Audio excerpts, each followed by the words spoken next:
Hello, everybody. Well, last week's One World, One Blood Bowl, number 69, aged like fish, like unwanted guests and like fruit.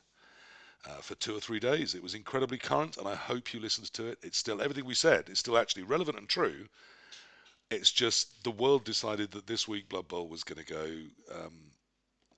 Lots of things were going to happen, and everyone's going to be really, really calm about it. So that's where we're at right now. It started, I suppose, with a couple of pictures, a couple of moments of leakage, and the odd little team appearing on Facebook. And oh, I went to some dark places in those early years.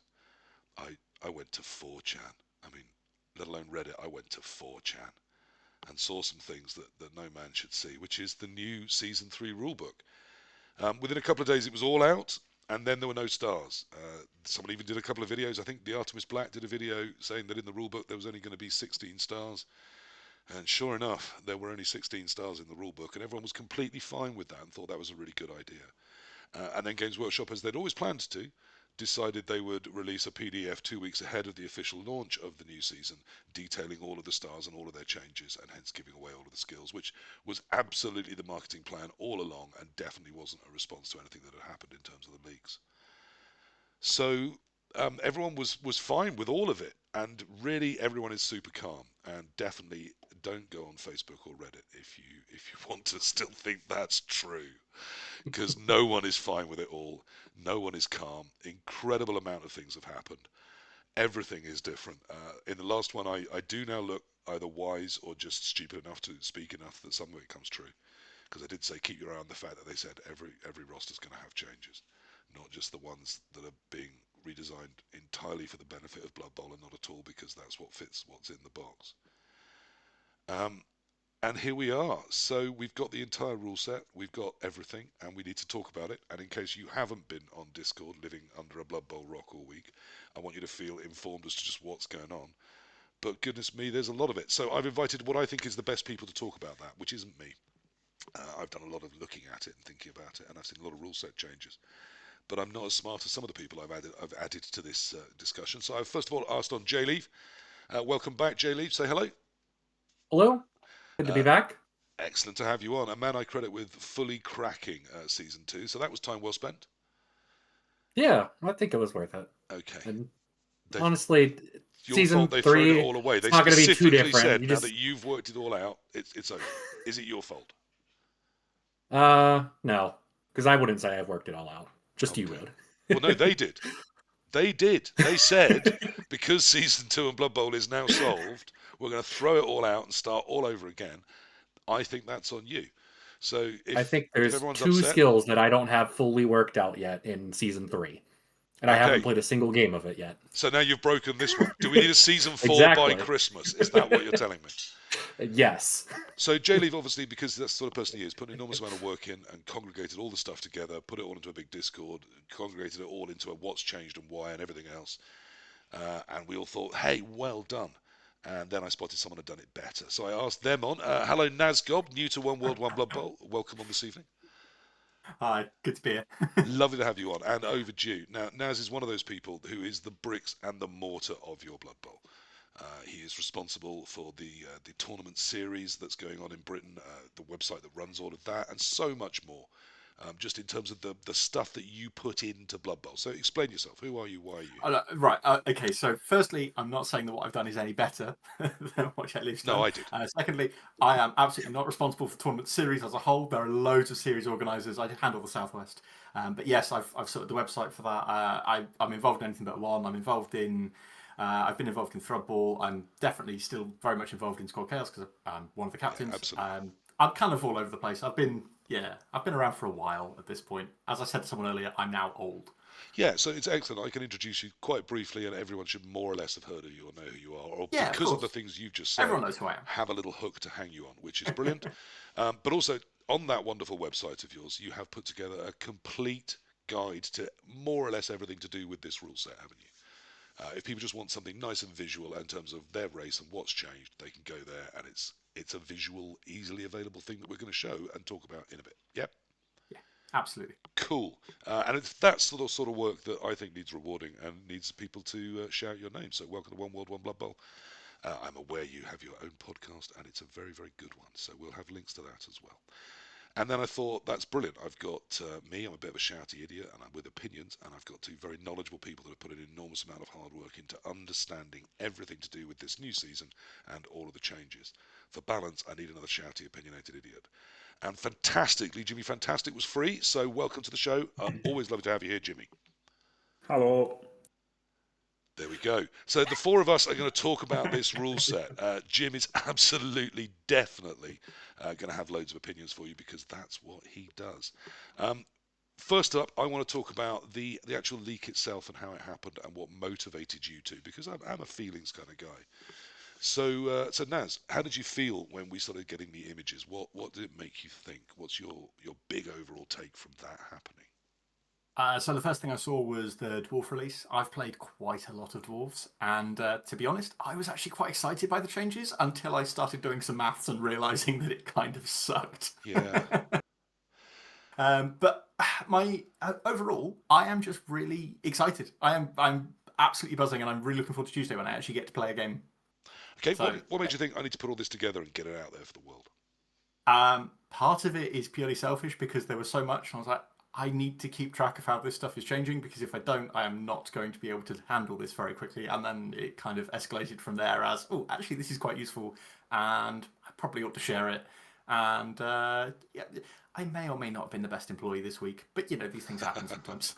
It's that need to share it. That's the crazy thing. Jleave, let's bring you in. Is it the same? I mean, you've risen to the top of this mountain of season 2. Is this defensive response? I saw a bunch of leaks and I thought, well, why have these as images? And I can just type everything up and make it easy for me to read everything if I want and organize it a lot better. And then I got to the end, saw there was more things to put in, so I kept putting in more things. And eventually, finally, I caught up to all the leaks and I just put it out there for people. And is it fair to say you are now, I would say, the world's leading expert on thinking this stuff through? Because that's what you seem to have done for the last few days. I guess so, yeah, sure. We can go with that. I'm definitely going with that. Right, so, Jimmy, what did you start thinking? Sorry, Jleave, I should ask, what did you make of it? What was your overarching impression of the whole thing? Star players seem like they should just be banned everywhere. That's the main takeaway, and 2/3 of the teams are completely unplayable. 2/3. Okay, so not perhaps the negative joy explosion we're getting from Naz. No. Jimmy, are we bringing balance to the force? Are you on that lovely fence in the middle as the equivocator you're known to be? Yes, I actually am. I'm completely ambivalent about the whole thing. So there you go. What did it feel like when they started dropping? Were you surprised? Were you interested? Yeah, because there had been like a bunch of leaks before, hadn't there? Or like rumors, not leaks, rumors, but turned out to be leaks because they're all true. Yeah. So like, it wasn't that surprising for anybody, was it? Like, everyone pretty much had the idea that the box sets was going to change what's in the box sets and stuff. But I don't think any of us thought the changes were going to be quite as big as they were, right? People had said like small, minor tweaks and things, and they're actually like huge changes to the rosters. Yeah, it's interesting. Kind of what was teased, I suppose, in some of the news, and I felt actually ended up happening was they said we're not going to change many of the actual rules of Blood Bowl. We're going to keep 95% of those the same. So what if we just changed everything over the top? We changed all of the teams, but kept more or less the rules the same. And my worry is that Jleave would solve it within 3 days. So I'm kind of hoping that isn't what happened. Because certainly that's explicitly what they said. Do we believe them? I mean, this is the mission Games Workshop said was that people like Jleave, I do blame him explicitly, have solved this rule set. It's time to give them something new to solve. Is that why we're getting this, or is it all just about that box-based design? What do you think? Jleave, you're accused, so what's your defense? I think it's all about box-based design because there's less decisions to make about how to build your team now. It's a lot easier to solve. I take all my positionals. How many linemen do I get? Okay. I'm not sure you want to take your positional on every single team. There are definitely some bad ones. Well, we are going to have a look at all of those. They've actually changed the starting goal, haven't they, to 970? So that's made things a bit trickier as well. Have they? Did I not see that page? Did you see the price to Nuffle table? And how it costs 10k? You could take 3 of them. Right, I see. Hey, I see, Jimmy. You are ahead of me there. Of Positive course, because everyone is going to Positive take 3 change. prayers to Nuffle, unless The they are prayers to Nuffle specifically table- stopped from doing so. But it's no longer in the kickoff table. That's No. positive, right? That's a Well, step forwards. Is it? Look, let's have a look at some of these fundamentals of the game. So I said we're going to start there, so we're going to start there. The rules and the changes. Let's look at some of those. In terms of look, let me pull up a quick image for us all and just see what comes. Now that is those are all the skills. Let's not start there. We will come back to that. Or inducements. Let's start with the kickoff event table, because you've already mentioned that it's one of the key ones has disappeared from there. So here's what we're talking about in terms of the kickoff events. 2 still get the ref, 3 is still timeout, those haven't changed. 4 is solid defense, 5 is high kick, 6 is cheering fans. So far, no different. Except cheering fans is different. Jleave, Yes, it is. Thank you. Take us through quickly. Okay. Sorry, me? Yep. Sure. Cheering fans now, instead of getting a prayer to Nuffle, you get something that is mostly as useless, where you get 1 extra offensive assist on the first block that you take on your next turn only. Now, instantly I've got It's nice for positioning. Yeah, instantly I've got an FAQ. Can I use it on a blitz? Yes. Because it's a block within Yes. a blitz action. Yes. Isn't it? So Yes. It says that perform. is important. So in terms of terminology on that, a block, a blitz is defined as a move and a block. Right. So it means whenever I can do a strength 3 2-die blitz, for example. So that would be quite good, but it's very situational. Not every team will get that use out of it. And obviously, if you're on the defensive team and win it, it's a bit weird that it's your first block, is it? Your first block of your first turn of the drive. Right. So it's Good luck You making can't sure hold you on get to it value for out your of that. DACA. Then. Yeah. Yeah. It's a real shame you useful. can't hold on to it. It'd have been the best thing for the DACA ever, wouldn't it? It would be Yeah. incredible. Yeah, here's my super hit. Okay, 7 is brilliant coaching, so that's still giving out, presumably. It is slightly different because in the case of a tie, both coaches get it. Okay. Is it still? It's still a D6, and coaches is only a +1. Yeah, absolutely. So it's still the reroll. It's just you both get it in a tie. Good, because I always remember the very wise words of Stig, the one who takes all the children like a Pied Piper to the Naff Sea. There is nothing worse in teaching a child Blood Bowl than rolling some dice, and then the end result is, we've looked it up on a table and nothing happens. So draws, something should still happen. I like that. 8 is changing weather. That's the same, presumably. Yep. 9 quick snap. That sounds the same. 10 is charge. How much am I being charged? You just have to select your players that you're going to use on your blitz turn now for your charge turn. Okay. It is a turn beforehand. But it is a turn. It's a rename You of do get blitz. rerolls, yes. Okay, so you do get rerolls. Wow. And do And all of my skills back? It says exactly as if it was their team's turn.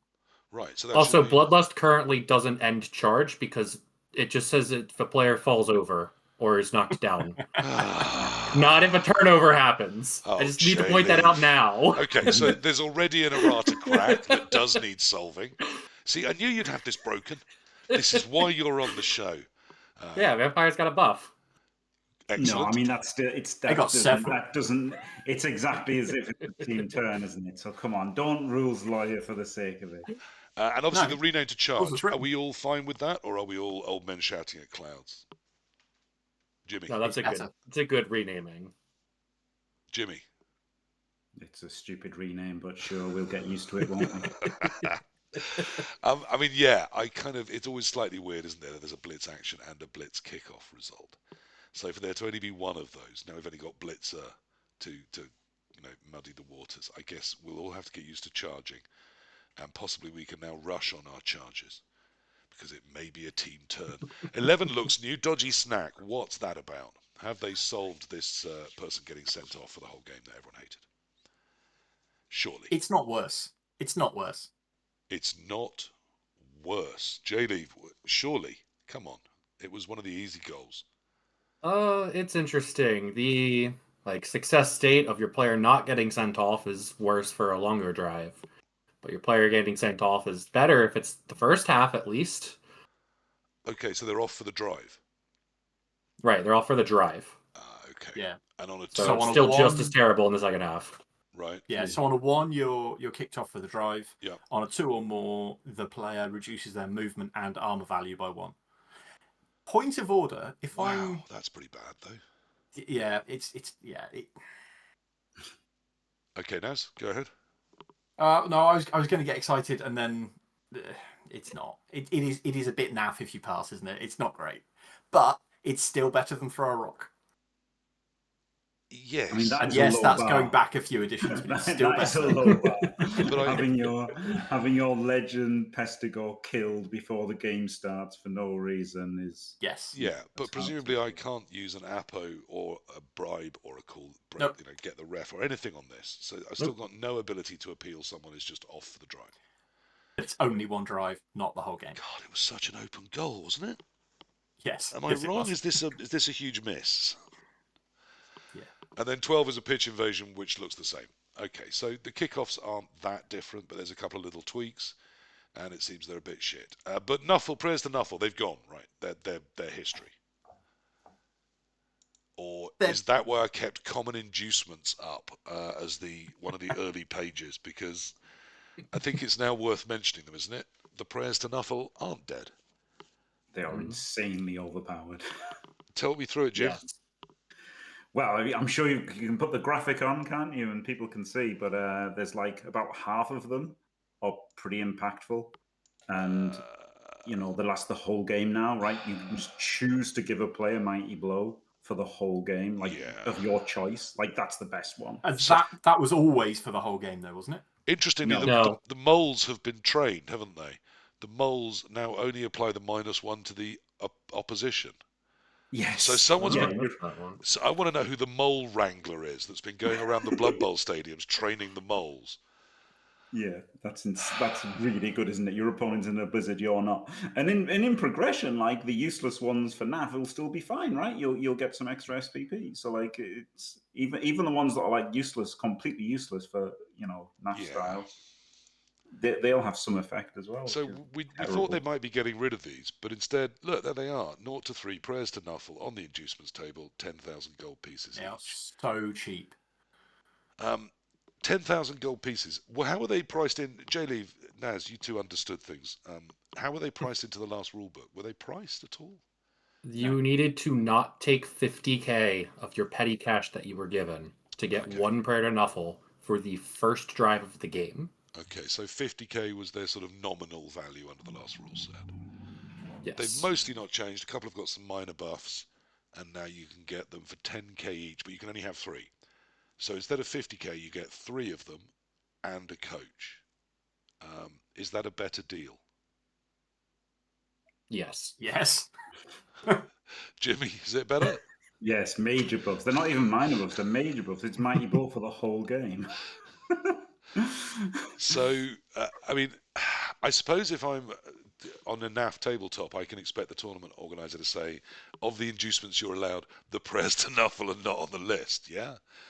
But yeah, I'd imagine they would. I imagine they won't allow them. But the world of Blood Bowl goes beyond that, to Fumble, to Blood Bowl 3, to Leagues. These are in the rulebook as a thing, aren't they?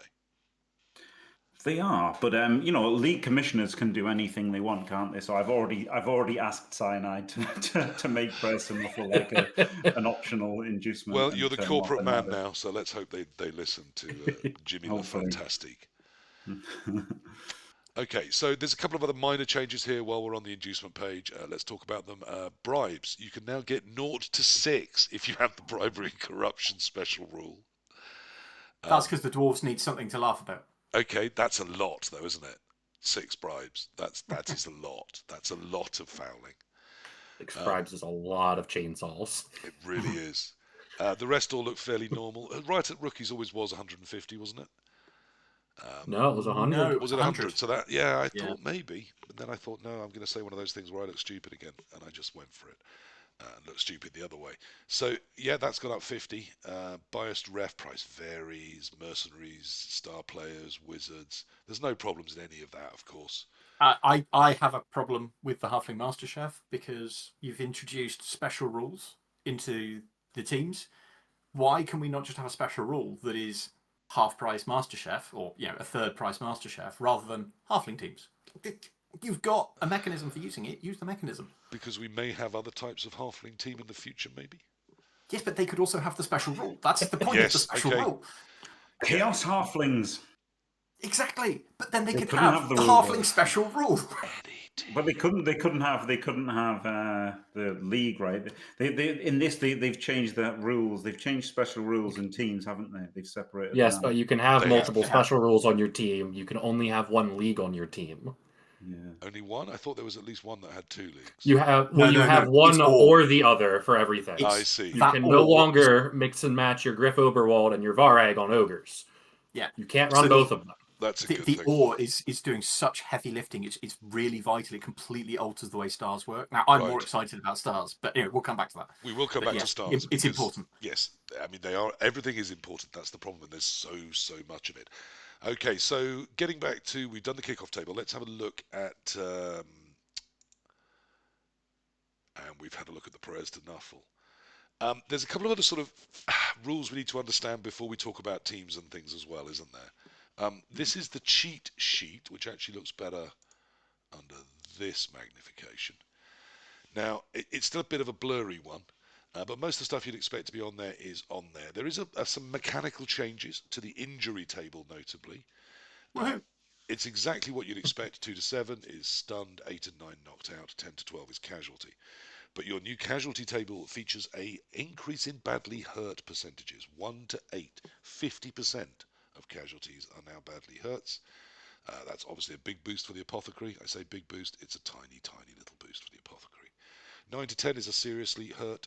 11 to 12 is serious injury. Seriously hurt means miss the next game. Serious injury means a niggle and missing the next game. 13 and 14 are lasting injuries, and then there's a special dice roll to determine which. And 15 and 16 is still dead. So it's better, I think. Isn't that an improvement? Are we all in agreement on that? Yeah. Yes. Positive, happy, Yes, shiny less noises. Woo, better. woo. I still think apothecary is a bit shit, but I guess it's just always going to be. The lasting injury table, you get -1 AV on a 1 or a 2.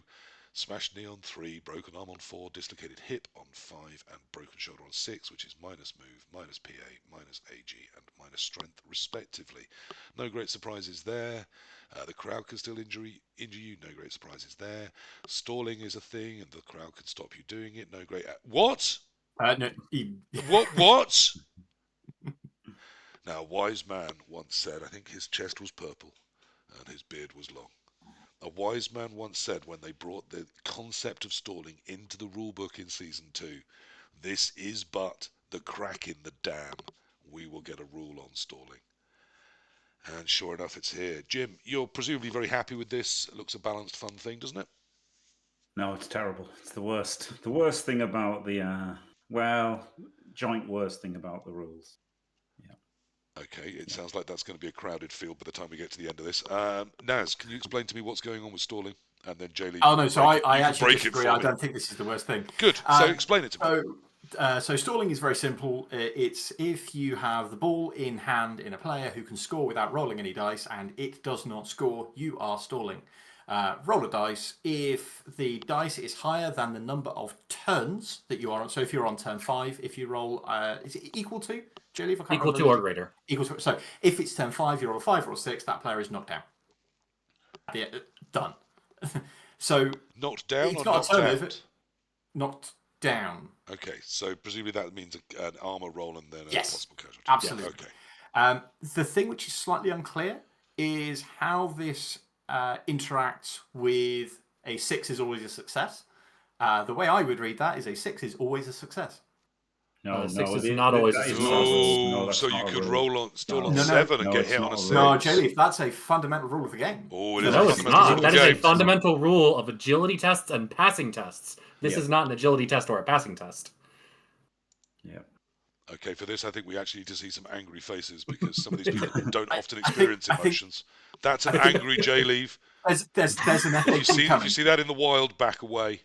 It's honestly, Jleave's right. It was never a rule. Individual things had it as a rule, and some didn't. It's often mentioned, but is it a rule or just a sort of concept that we all nod at? Most things work on a natural 6, but apparently not the stalling rock, or do they? I don't know. We'll need an FAQ. I bet it will. I'm convinced it will things. because it's their intent. It's also worth saying if you don't activate the player thinking, "Haha, I'm going to get around this," no, it doesn't work because they've explicitly said that Yes. that cuts no mustard. Yes, there is a special sub clause because they expected Jleave to ruin it. So I instantly thought, okay, how would I ruin it? Because I'm a simple poor soul. And I think if I'm 7 spaces away from the end zone, but I have 3 people directly in front of my piece, I need to go around them or activate one of those first. So as long as I activate the person with the ball, he's not stalling. So there's one way, and I thought, I've broken it. And then people far smarter than me thought about it. Jleave, how many other ways are there to break it? Let's see.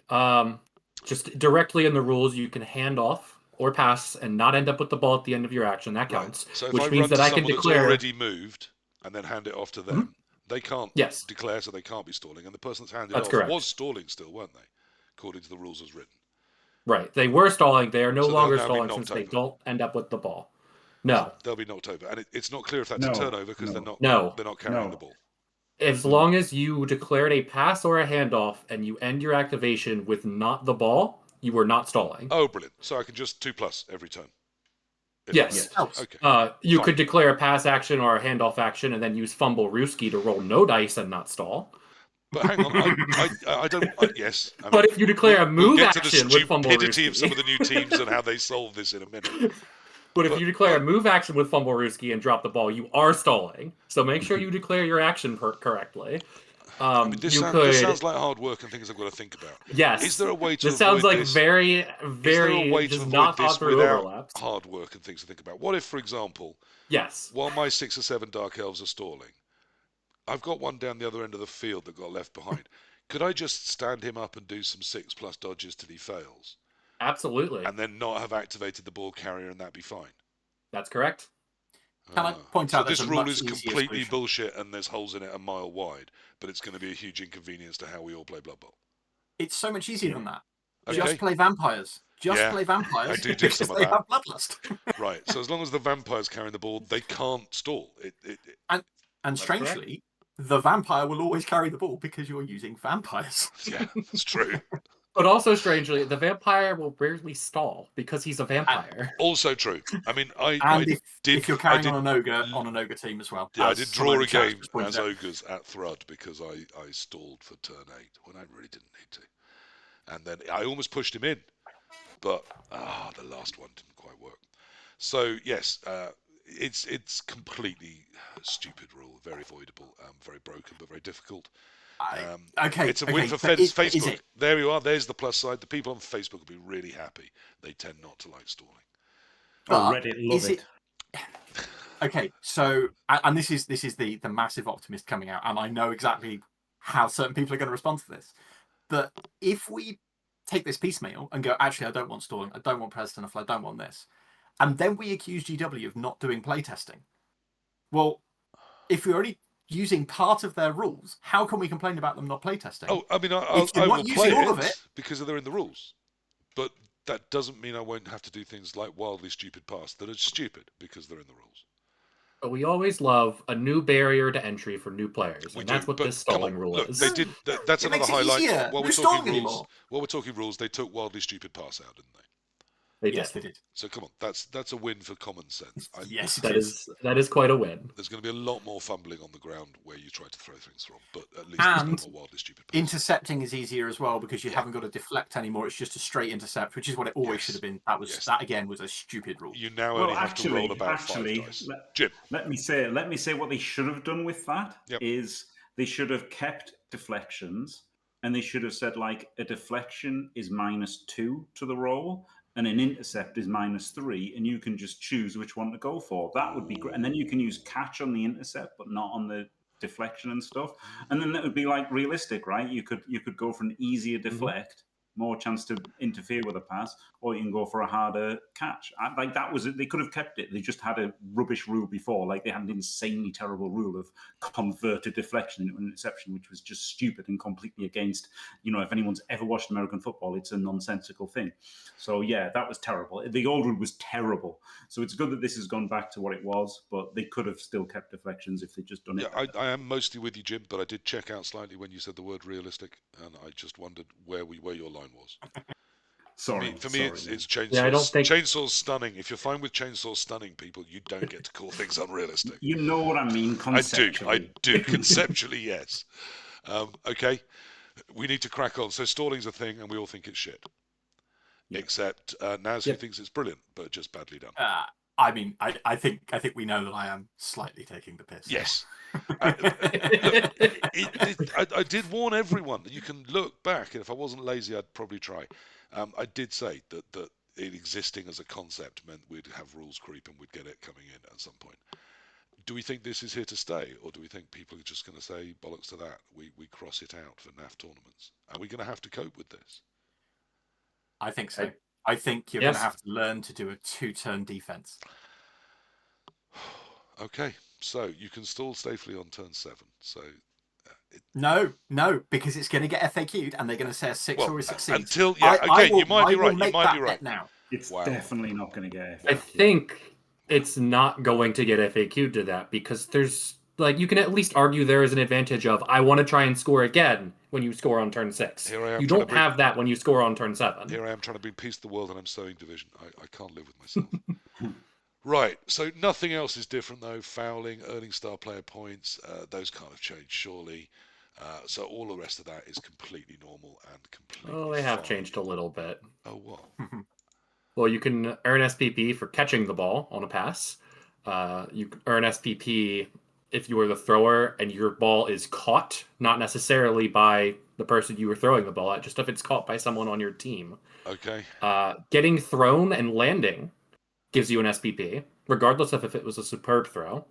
And there's a couple skills that wanted to just give you SPP for giving you SPP. And I don't... Yeah. I think it'll take maybe... Armbar is one of them. Gives SPP, we needed a boost to Armbar. We did. Armbar gives Chaos Warriors 3 SPP when they cause a CAS. Brilliant. Yeah, do they have the team special rules is the bigger thing, isn't it, in that regard? The team special rules. The team rules important. Oh, sorry, no, it only gives the Chaos blockers 2 SPP. They did not get Brelin Brutes. Yeah, I haven't got that how one earns things charts up. How you spend it's quite interesting again, though, isn't it? Been a couple of minor tweaks there. So how you spend it. 3 SPP, you can take a random primary, but only primaries. You can't random secondaries. And the new way is you don't get any discount in the TV, do you? Am I right there? Correct. That's correct. But you get you roll for 2 randoms. You roll for 2 randoms within the category and then pick one of them when you random. Okay, I see. So you roll twice and pick the better one. Okay, but that's fine because all categories have some terrible skills in, so that won't be a problem. And there's no TV discount. Choosing a primary still 6 SPP, choosing a secondary 10. I feel like that's the same. No, it's 2 SPP cheaper for every level except the last. Yeah. Wow. So, okay. Right, out of interest, that random skill not getting a discount, how much of that is rooted in cyanide? Well, how much is cyanide play testing it for Games Workshop? I think it's maybe rooted in one particular person who plays a lot of cyanide and really hates the TV discount on randoms, and might live in Nottingham and might do some play testing. It is traditional when he's not on the show that I do mention Andy David, who, by the way, is much loved and much missed. He is doing the country a tour, appearing at any time there is a Blood Bowl event going on and trying to win it. I believe this weekend he is passing Torquemada's record, and I look forward to getting him on and hearing all about it. He is also failing to win in Bristol. That's what happened this weekend. Okay, good. He's probably won. I think he's won about 8, 10, somewhere in that kind of range of tournaments this year. I mean, if you go to that many tournaments, it's going to happen. Right? Yeah, it's law of averages. He's been to sheer luck. So yeah, sheer luck. I'm at 9, but they don't really get to count. They're in America. No one's interested. Yeah. Okay, you've taken away some disinterested children's sweets. Well done. Let's talk some more about the rule set. So, anything else within the sort of core fundamentals of the rules that we haven't talked about, those changed that I haven't really covered as yet? They've changed stat ups, the stat up table. It's also 4 SPP cheaper Okay, at I almost think I every have level. that. Let me just quickly see if we can bounce that up.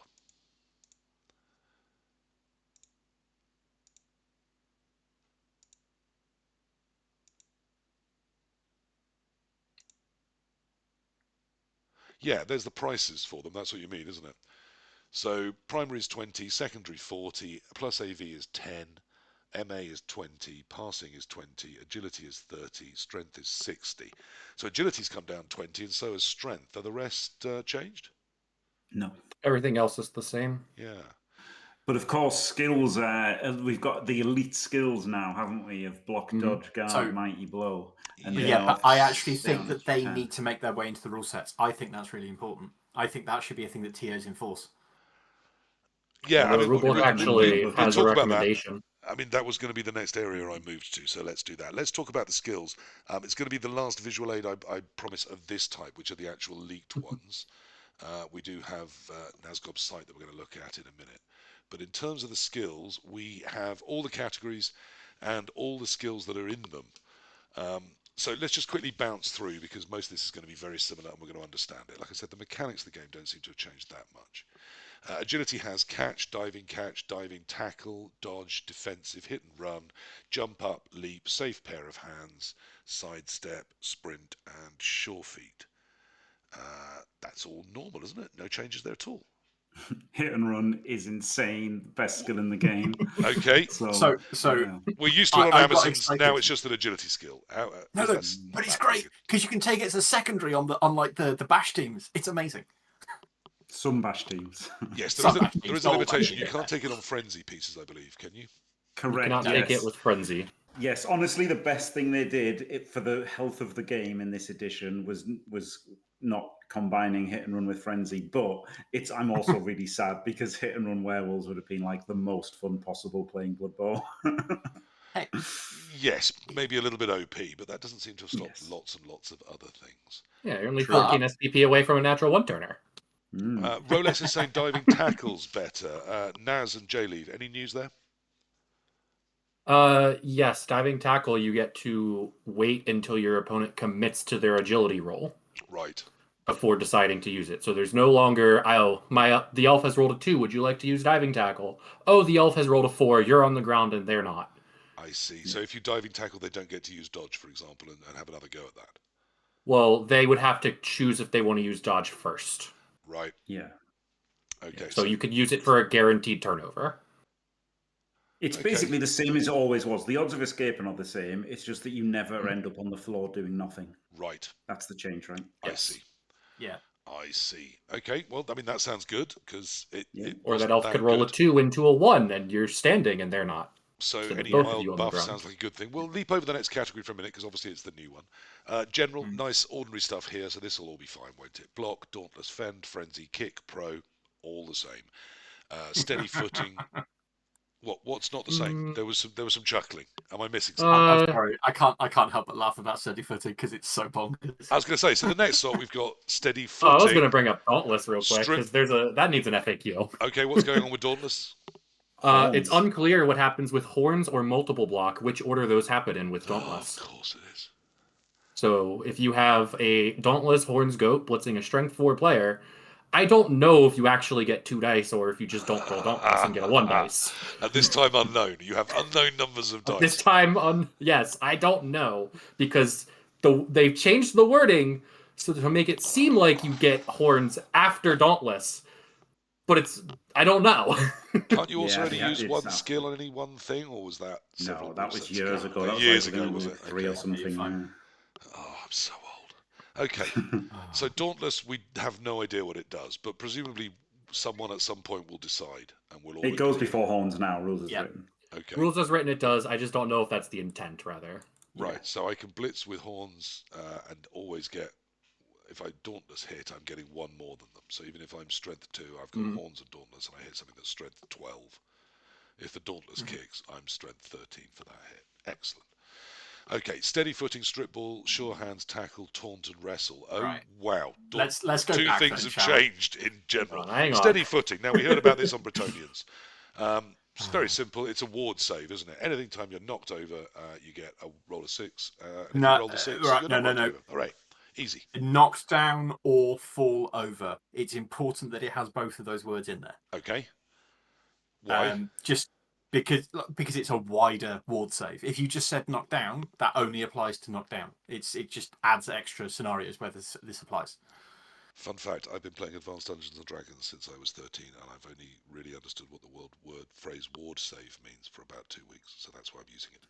Okay, so it's a ward save, and that includes playing Total Warhammer, where it's something that's been on them for like years, and I just didn't really know what it did.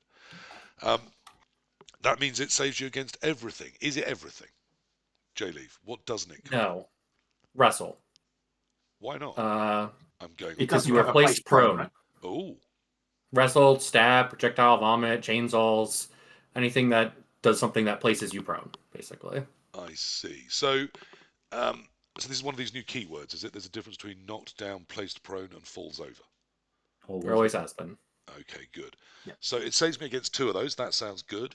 So I can dodge into a cage on a 6, and if I don't make the 6, I get another go at the 6. And if I do get that 6, I'm still there and I'm fine. Yes, Yeah. and you keep going. And I keep going. And you can continue. You can continue your activation. That is the key thing. Cool. That sounds awesome and not at all overpowered. Jim, is that fine?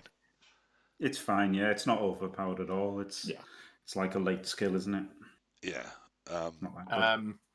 It's an annoyance. Who's going to break cover first? It's quite good, isn't it?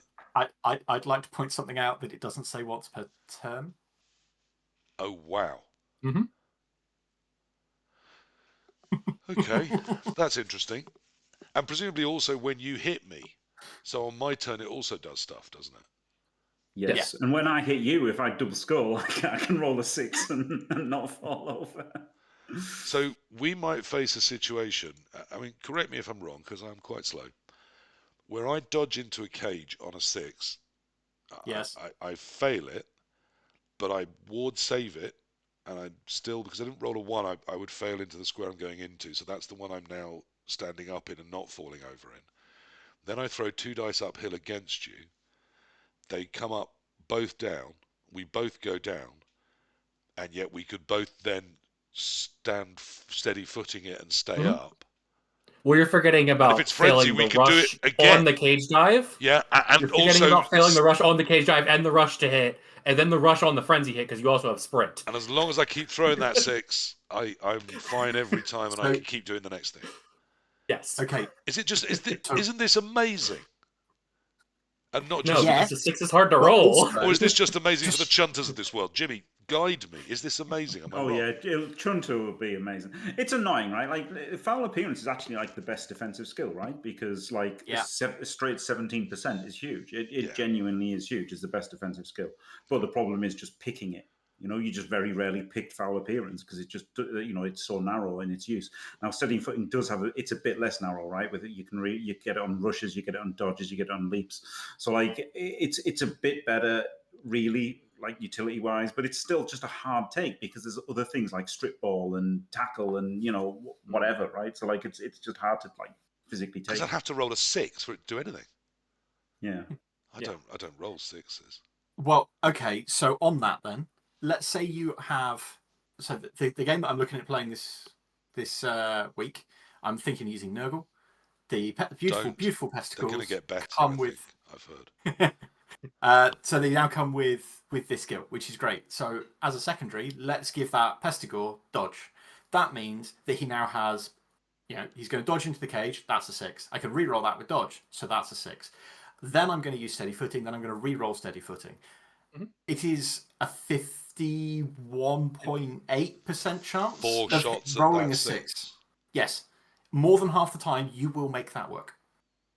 Wow, that's maths. That's why I have people on that know maths. Jleave, this is very broken, isn't it? What's your favourite way of breaking this so far that you've thought of? Where would you want to? It's not that crazy. The player I think I would want to add it to is maybe like a 3rd skill in a war dancer. Okay. I just don't see it being that super impactful. It's all right. It's not a bad skill by any means, but there's just so many better things to take. Yeah. I mean, I thought. Oh yes, they are. Good point. I'm because Jim arrived late. I hadn't done the coach names. I've only just spotted that. Well done. I spotted defensive in season 2 as something I thought might really change the game, and it never really did. I mean, it's changed some things. It's made Amazon's very difficult, but it's never really changed it. Is this another one that we're all going to go, oh my god, and actually no one's going to really touch it, Jim? Yeah. Good, good, nice and easy, straightforward answer there from Blood Bowls, Mr. Nice. Ever the opinion factor. It's actually the same as the Zons, right? It's the same as the Zons. The blockers start with it. It's really good. Like the Grail Knights, okay, Grail Knights aren't the best team. Yep. But it's the same, Bert's aren't the best team, but the same thing. It'll be good on the Grail Knights. It'll be good on the Pestigores to start with it, but it's just not going to be an early take. Like, dancers, They're going to take strip ball, they're going to take sidestep, they're going to take tackle. Cool. And, then they can take it. So, again, nice if you've got it, probably you're not going to take it. Shorehand, strip ball, tackle, wrestle, all fairly normal. I'm hoping nothing I need to hear about. Taunt. There's like a slight change to strip ball. Ooh, you can use strip ball before you knock them down if you roll a POW, so that you have a lower odds of scatter catching it if you don't want to catch the ball. Mm. In shorthand, you can re-roll a success into a fail if you wanted to. And of course, Shorehands relates to the biggest rules change in the edition, isn't it? With the actual core rules change of the secure the ball action. Yes, we should didn't cover that one because it had been out already. But yeah, let's briefly go back over that, Jim. Yeah. Okay. I mean, so you can secure that you can perform a secure the ball action rather than move or anything else, and then as long as the ball doesn't have a undistracted player within 2 squares, right? Yep. That's right, isn't it? Standing undistracted. Standing, yes. Standing undistracted, yeah. And then you just go there, you pick it up on a 2+, and then your activation ends. And that is a straight 2+, so right. even in the rain, it will work on a 2+. No, it does not work in the rain. Rain says any pickup, and secure the ball does say pickup in it. Ooh. But it says 2+. Yes, but the weather table says that it affects any pickup. 2+ as well, doesn't it? Yeah, it says 2+. Yeah, it's a modifier. Okay. Well, that's a shame then, isn't it? People don't invite you to parties, Jleave. You just piss on everyone's cornflakes all the time, dude, with facts. So we definitely need that one sorted out, because if it's suddenly a 3+ in the rain, a lot of Khemri coaches are less happy than they were. Yeah, I mean, it makes sense. They still gained an 11% to pick up the ball without a reason. Yeah, it's still better. It's just not as much better as everyone was hoping. Okay, so that's now a thing, secure the ball. And you're talking about, what's Taunt? Tell me about Taunt. That's brand new. Taunt's great. What's great about it? Taunt's really fun. So it just, when your player is the target of a block action, you force your opponent to follow up. Which is hilarious. Cool. It's fend but backwards. Good. Yeah. Yeah. Or it's a bit like a poor man stand firm, isn't it? But sometimes better than stand firm. So no, it's better. It's a weird one. It's not always. It just basically means if someone's touching you inappropriately and they try and smack you about, you can pull them off from the cage that they're standing in. Yes, but like stand firm's better on offense, right? Because you think you'll be pulling a lot of men off, you can't be moved. Jimmy, if with Taunt? Yeah, I mean, nothing's going to stop me pulling men off, honestly. Okay, good. I mean, I do see that as really key to how we break cages in the future. And a lot of rules in this rule set, people have come to me and said there's a lot of cage breaking potential in here. And wait till you meet the stars. The problem is, though, like defensive and like steady footing, who takes Taunt, right? Yeah. So it's amazing on big uns who start with it, but it's really hard to take it. Spoiler alert, big uns start with Taunt. Gosh. No one told me. Just wait till you see the other things they start with. No, I can't. Animosity's not one of them. I can't wait. I definitely haven't looked at them all, I promise. And no hand cream was involved. Okay, mutations. This is simple. None of them are changed. It's the same list of mutations. So there's the same 12 mutations in the same places. Let's move on. Except Monstrous Mouth's different, isn't it? I was going to say Monstrous Mouth is definitely different. You've definitely skipped over something quite important there. This is why squigs are coming. You heard it here first, and this requires me to look excited and show you that I am the only person in Blood Bowl ever to have thought or even voiced the concept of squigs within the game of Blood Bowl. So any of those squig teams that you've seen on Facebook, on Reddit, on all the images pages when you put in Squig and Blood Bowl. All of those have come about since I mentioned that Squigs were coming to Blood Bowl a couple of weeks ago. We're all very excited to see Squigs coming. So Chomp is a thing. And to chomp, you need things that can chomp, and they all have monstrous mouths. What does monstrous mouth do, Jleave? It basically says instead of taking a block action, you can take a chomp special action, and you roll a 3+. On that 3+, you've effectively picked a player, and they're taken root until you are disconnected from them. Okay, excellent. So more than taken root, right? It's not. They can't do anything. Yes. Well, they can can't block move. you back and such, but they hit can't you, move can't they? until you are disconnected from them. No, but you can knock them over. You can knock them over, and then yes, yes, it's take root with a different way to get rid of it. If I've There's also chomped nothing that says you can't chomp multiple people, right? You can chomp multiple people. Yeah. You can so chomp the same person multiple someone times. 1 turn, and then the next turn I can chomp someone else. If the first person is still chomped, I have now chomped 2 people. Yes. Yeah. Oh, my Squigs. You have many mouths in many places. We're going to have Squigs all over the place. I'm going to be chomping left, right, and centre. And I think I've spotted a race that can already Squig for me, so we can practice Squig-like behaviour. I think. Is it Nurgle? No, it's not. I mean, no, it is. It is. It's the other one. Is it? Okay, it's the other one then. So maybe there's 2. So I'm very excited for the Squigs, which I promise you all are definitely 100% coming to Blood Bowl very, very soon. Okay, so that's Monstrous Mouth, but it still has a bit of the old Monstrous Mouth, doesn't it? You still can't be stripped if you're carrying the ball. Yeah, which is just weird. Because why not? Okay. Yeah. Passing. There is a very minor change, Okay. just worth mentioning, to very long legs, right. which is they get a +1 modifier to the agility test when they leap or jump. Oh, okay. Yeah, that's not to a max of -1 or something. Exactly. So that is it again, it's not massive at this point, but given, well, depending on which teams turn up, right? Well, I fully expect my Squigs to be leaping as well as chomping things, so it's another buff ready for my Squigs. Yeah, why not? Your Squigs are definitely going to be happy. The leapy, chompy heroes we all need. Foul appearance got a big change. It's back to right before the block action, so you can't keep players on the ground when they blitz. Okay. And claws also works when you fall over. Yes, that's the one I was going to come to, because that feels quite important. Right, so claws, and this is the same true for Mighty Blow, isn't it? The kill skills now work on any hit that impacts on your opponent, whether you did it or Tentacles no longer works on follow-ups. Okay, so they can just get out of your tentacles by hitting something. Yes. Okay, cool. Does it still work on shadowing? Has that been made nice and clear? It doesn't work against shadowing. Okay, it's just for dodges, jumps, and leaps. We did miss. We're going to come back to that whole. We're going to come back to that whole category in a second. Oh yeah. So passing. Now this was where in season 3 they needed to fill a category because they invented one and they didn't have anything to put into it. They definitely won't have done that again though. So they just put loads of half-assed crap in there. Mostly, I presume it's the same: accurate, cannoneer, cloudburster, dump off. So cloudburster means you can't intercept at all. Okay, that's better then. On any pass action, I believe.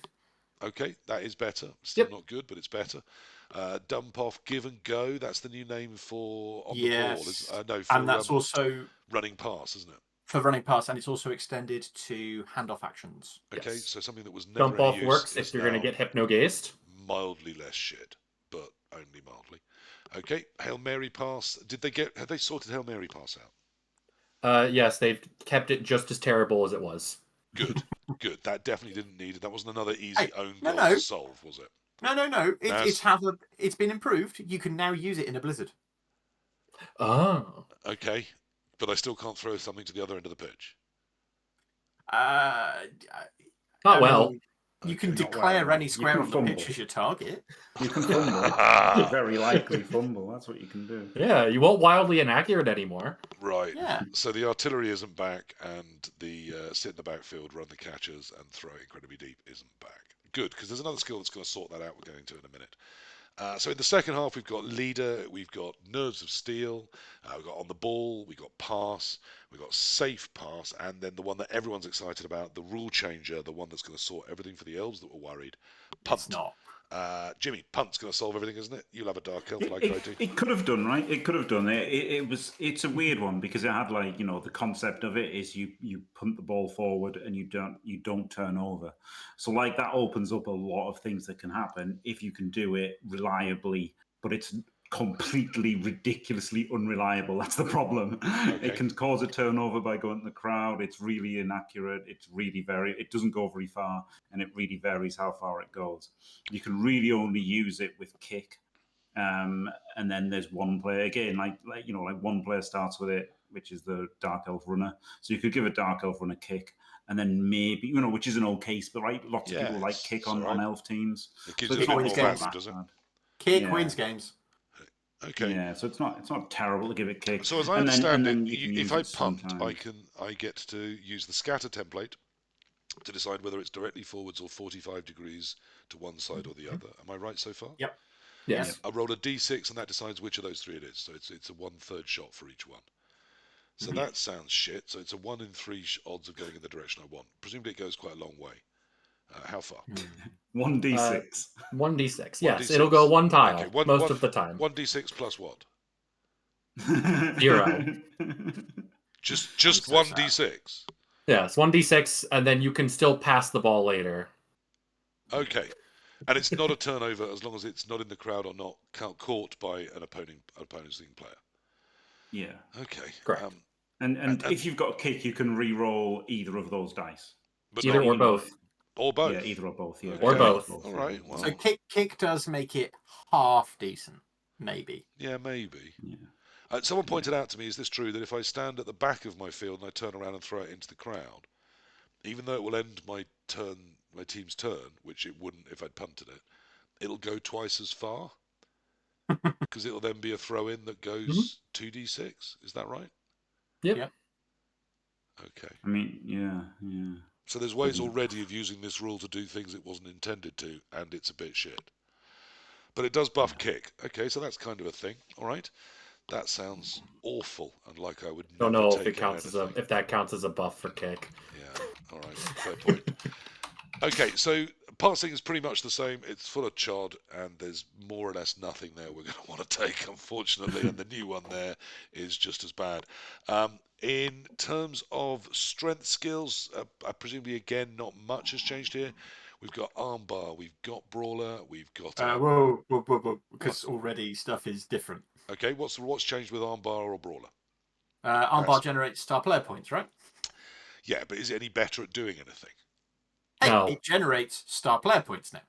But in terms of playing Blood Bowl, has it changed in any mechanical way whatsoever, Jleave? I've caused 2 casualties with armbar in many games. So if I'm playing, So I've missed out on 4 SPP if I'm playing in NAF formats on Blood Bowl where I care about SPP generation, there's an incredibly tiny chance it might have changed some things. Yes. Good. You'll Excellent. get You'll get 2 SPP on your chaos blocker. Love those kind of changes. On my chaos block, again, spoiler alert, you've been looking at the teams, haven't you, young man? No. Okay. Brawler presumably is the same sort of not terrible whilst being terrible. Break tackle. Brawler is better because it works on a blitz. No, it doesn't. Brawler does not. Does it Brawler's not? on a declared block action. Fight. Brawler is actually worse because you can't use it twice when you have Frenzy. And you can't use it with Ball and Chain, I think. It's unclear what the intent is. Just says that you can reroll a single both down result with Brawler when you've declared a block action. So if you Frenzy and you roll both down on both blocks, you can't reroll 2 different both downs yet. It needs an FAQ. Aren't they separate block actions? Yes, but you have only declared a block action. If there's a man in Nottingham if listening we've to this, got and that's why he keywords, changed elves the way keywords. there is, so I think there is. I think he does listen, and that's why we're going to get Squigs, and that's why Dark Elves lost 2 blitzers. So there's a man in Nottingham listening to this, and you make him cry, Jleave. He spent months going, That is my life goal. I've fixed every hole. There is no... I'm even writing this special thing. If you think you've avoided stalling, you haven't. And we instantly all just went around that and broke his rule set. Naz, it sounded like you wished If to we've started dissent. this call, I've put up a list of just like 13 different questions that need to get FAQ'd already. Oh, yes. No, there are so many. I mean, we haven't got to my favourite one yet. I do look forward to that. All right. No, so the thing which is worth saying, I think we kind of brushed over it briefly, again, going back to keywords, is that you have a difference between perform and declare. So declare is when you announce your action. Perform is when you actually take your action. That is why dump off now works as it's kind of intended, because it works when the block action is performed, not when it's declared. So when you declare your blitz, dump off doesn't trigger. When you perform the block part of the blitz, it does trigger. I mean, that makes perfect sense to me if you ask my partner things I've declared are going to happen and things I actually do when it comes to the performance. Often very different. Often Not very, that big a deal very with dump different. off, but huge with foul appearance, right? It's actually a significant nerf to foul appearance. And that's what means that I can declare it, still get all the way up to you, and then go, and that's where it stops. That's the change that means that. Brilliant. That makes sense to a simpleton like me. Don't check how many times they have misused those terms in the paragraph describing those terms. Well, they definitely won't have done, because they said this is the one where they sort all of those terms out. So I'm sure it's all fine. Right, down the strength skills. We've got through 2, and it turns out there's already been changes, so they can't have messed with break tackle. Surely that's fantastic change for break tackle. The best. So what's happened to this one? It's only just changed. Has it gone back to being good again? Yes. Excellent. How so, Jim? They had to change it, didn't they? Because they did away with this idiotic, look up on a chart to see what you need to roll. So because they got rid of that, it had to be a flat modifier, and they made it up to strength 4. It was +1, and then strength 5 or more, it was +2. Makes sense. It's kind of, but it really screwed bull centaurs in particular, didn't it? And we were all so sad. Yeah, I was, a little bit. I mean, not hugely, but a little bit. And I often wonder if the Ukraine would be as it was if Chaos Dwarves hadn't been destroyed. Anyway, now it's been changed to strength 3 is +1, strength 4 is +2, and strength 5 or more is +3. +3. Does this mean ridiculous things like Hathark the Unstoppable, who was very stoppable, well, to some degree in the last rule set, with his strength 6, now gets +3 on his ridiculous dodging? Yep. Okay, so instead of dodging on a 4, he'll be dodging on a 1. Yes. Cool. And normal bull centaurs, they now get 2 on their dodging, so that means they're dodging on a 2. Back to how they used to. Just like the old Back to how they used to with it. But I can still take it on a strength 3 and dodge on a 2+. Hey, all my glorious halflings can get +1, and they're dodging on a 2+. So they're dodging as if they were titchy. Yeah. And I mean, spoiler alert, Skaven are shit now, but their new, much faster Sturm Vermin, who come with strip ball and strength 3 when they hit things, can take break tackle and dodge into a cage on the 2 that Gutters used to. I mean, but they don't have dodge, and they're still a bit crap. Okay, so if you throw the re-roll instead of the dodge, they can get in the same as a gutter runner, and then they're strength 3 and have strip ball and block when they get there. Yeah. Maybe it's not entirely over for Skaven then. Okay, so break tackle's back, baby.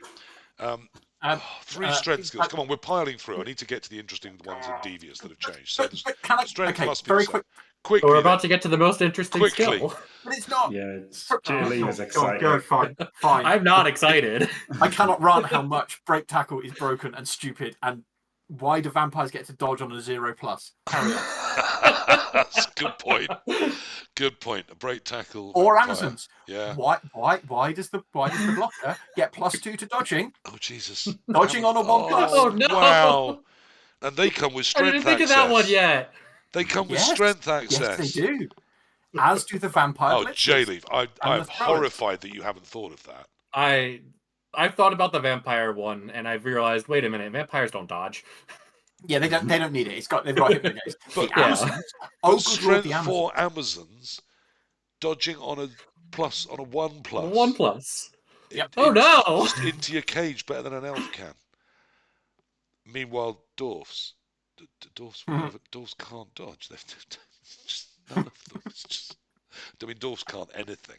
But one of the many things they can't do, and it's a long list, is they can't dodge at all anymore. No, they can just stand back up. That's it. Yeah, that's it. Dwarves are so dead, aren't they? They are so over. Yeah. I don't mind. There's other races. It's fine. Okay, right. Let's crack through. This can't be that difficult. They're just the blooming strength skills. And so far, we've stopped on all 3 of the number 4, bullseye. Jesus wept. Come on then. What's bullseye? When this player performs a throw teammate action, if the result of the throw is a superb throw, then the thrown player will not scatter before landing and will instead land in the target square. Player without the throw teammate trait cannot have this skill. So that says, oh, you've got a ball within 6 tiles of a stunty? I'm just going to pelt it. Yep. So I can just walk up to the stunty, pick it up, and Mhm. throw it at the ball carrier. And if I've got bullseye and I make my throw, which is, say, a 5+ on an ogre or maybe a 4+ on a tree. Yep. And trees can do it That's for probably 6. Or a 4+ on strong Morg, arm. or a 4+ on Ripper, or a 3+ on Deeproot. Trees with their strong Or arm do a- it from 6 away, yeah. And I just Or a smash 2+ the on your ball Ogre carrier. Runt Punter with plus passing and strong arm Do you know, I've and played a lot of bullseye. stunties, and I quite enjoy it. But one of the things I don't tend to do is just throw stunties at people because it's the odds Oh are no, it's terrible. amazing. Yeah, it's time to It's start. funny. No. It's funny, but Because it if they just had, hardly ever works. if they had the perfect cage, the 5 on the pips of the die, Yeah. you throw it the middle, and actually it's pretty accurate. Yeah, Your I'm fine chance for of you to hitting do the that cage because you corner is kill quite good. another of your players and you're not going to hurt my ball carrier. I mean, now when you you've got are. Griff coming in behind, it was great. Yeah, I mean, it can still work. Of course it can. Lots of things can. But it wasn't a good tactic. It sounds like this makes it a good tactic. Jleave, you're It's probably now happy defensive about that. tactic number 1. I don't like it. I think this is a terrible rule. It's the best rule. I've heard Ripper's making you particularly excited. Ripper is making me very angry. Okay. Yeah, he is dumb. Let's hope we He have is time for dumb. the stars because I want to see you that angry. I want to see if you notice a change at all. Okay, so we've 4 strength skills, all of them vitally important that we talk about. Brilliant. We're definitely making time here. We're going to get through all the teams and the stars, I promise. Grab, guard, they're completely normal, surely. For God's sake, surely. Yeah, fine, keep going. Good. Juggernaut, Mighty Blow, Multiple Block. I can't see there can be anything they can do to those. Very simple Multiple concepts. block, the blocks happen simultaneously, which means that if you skull out on the first one, you do still roll the second. Well, they've just defined the word simultaneously, finally, after 5 years. Yeah. Okay, so I can kill someone and die twice at the same time. Yes, you can. Fantastic. Although it's not Again. clear, it doesn't explicitly because. Well, I think there's an FAQ with this one. Let's put it that way. Move on. I'm shocked. We've been saying this for years. Okay, stand firm, strong arm, thick skull. All fairly normal, I hope. Yeah. Good. So there's some changes, but Oh, pretty much. actually, stand firm got a slight little thing where it just says you aren't pushed back, which means it will. Rules as written, it counters strict ball and eye gouge at the moment. I'm not sure about strip ball because Juggernaut no, we've discussed this. I think you're right, but I still Juggernaut and Grab also got a slight change where if you chain push an opposing player who also has sidestep or stand firm, they can't use it. Rules as written. Which I think is a typo. But it also does mean that when we get to eye gouge, if you chain push with eye gouge, you also take away the chain pushed player's ability to assist on blocks. Because you pushed them back still. Oh, I had missed that. That's funny. I saw that one after we joined the call. I didn't see that until today. That's very good. This is why we can't have nice things. This is why I People can't like exist you. in the world Yes, of Blood Bowl. people like you. I take joy in ruining this. Season 5 for everyone. Season 5 is coming. That's when they'll have all this solved. Season 4's already due because we've broken this one. Season 5, which I think is due roughly halfway through 2026. That'll be the one where they get some of this actually worked out. Okay, we do need to talk about Devious, just because I suppose we need to talk about it. Now, as I said, back when they created passing as a category, they had to fill it with chod, and they did. And we're still reading from that. They won't have done that again. They've learned their lesson. So Devious, we've got 12 brand new, shiny and exciting skills. A couple of ones moved in, but lots of new stuff. So let's get through them quickly. Dirty Player. Presumably much what we're expecting Dirty Player to be, except it's no DP +2 anymore, but yes, move on. Excellent. Eye Gouge. What the hell is that? Naz, tell me, quickly. If I push a player back, it cannot provide offensive or defensive assist until they're next activated. Okay, so it's kind of like a Hypno Gaze light. If you put Hypno Gaze on Strip Ball. Right. And then you only took Yeah. away the tackle zone assisting putt and not the skills. Okay. I mean, that doesn't sound. Again, it sounds like the sort of thing that if I was given it for free on, say, a zombie, it would be interesting. But other than that, I'd probably never take it. I mean, almost, if you're giving it for free on a zombie, it's almost too good, right? Yes, Yeah. it's very powerful. And they come with a massive price bump as well. And I certainly, think that's I mean, you'd have to, because it's quite useful but not brilliant. You'd have to bump the price up a bit, and certainly compared to skeletons, which they've always been better than that, you'd have to change that. Okay, good. Yeah. So eye gouge, it's new, it's interesting, it seems not overpowered and kind of useful. Definitely not something you'd probably pick, but it's all right if you've got it. Fumble Rooski was always shit, and now it's a devious play. Should I be interested in it now in any way? No. You can use it for stalling. You can use it when you Okay, make so cleared yeah, the actions stalling that change, so aren't I can put it moves down. and blitzes. You can use it for a handoff or a hypno action. Okay. It's worse, actually. It's worse than it was. It's actually literally worse, right? Because one of the things you could do was have a halfling hefty and fumble risky so you could throw a teammate. And now you can just pass to the halfling and do a throw teammate in the same turn. Its So main throw use has teammate and pass changed. are not the same action anymore in the team turn. Correct. Interesting. Correct. We should probably have mentioned that. That was important. Okay, that sounds like a good change. You can also throw it up to the line and then throw teammate. Interesting. Okay, Fumble Rooski, always shit, still is. Lethal Flight. Now, I've been on a few dodgy flights, particularly when Queasy Jet is at the helm. What's going on with this? Jleave, you If love you things hit that somebody, fly. it's Mighty Blow. If you are used as a projectile and you collide with an opponent, you get to just treat it like you had Mighty Blow when you roll their armor and injury. And if you bounce from that player onto another player, it still applies. Yep. Okay. I'm Only if that player was standing, though. If you bounce into a prone player or you directly nail a prone player, you don't get the bonus. Well, that And you can get SPP for it. Is it just me, or am I getting real Season 2 vibes? So, first of all, it seems like they're filling this up with skills that don't have a home or half of some other skill. And now they've found another edge case within the rules and put a Mighty Blow on it. So just like Armbar was Mighty Blow if you fall over when dodging away, this is Mighty Blow if you throw something and it hits another player. Well, it will hit another player because you're throwing it Because with of bullseye. Okay, so now I can have bullseye on one of my pieces. I can have an army of flings, all of whom I give give lethal flight to, and I can just stand there picking you off with fling projectiles for the entire of the first half, which then hit with Mighty Blow. Well, I mean, dirty player, sneaky git, all of the things they normally take. Overrated.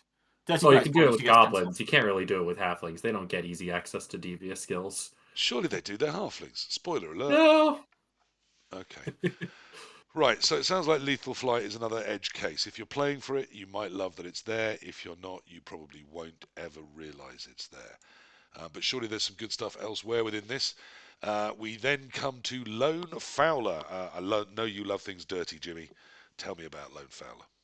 It might be good. We need a lot. We need somebody like Jleave to do all of the maths on it. Basically, like just lots and lots and lots of maths. Right. How it works is if you make a foul with no assists, then you can re-roll a failed AV roll on the foul. Okay, cool. Yeah, so it's a re-roll on the foul if you're doing it alone. Sounds good. Sounds like there might be teams where that would be a good thing. Yeah, on the AV. Yeah, so you could re-roll double twos, double threes, double fours, probably, right? Yeah. I think that's one of the reasons why it's so good. Okay. Yeah, but I think it's a solid. I think it's a solid choice for the Goblin Hooligan.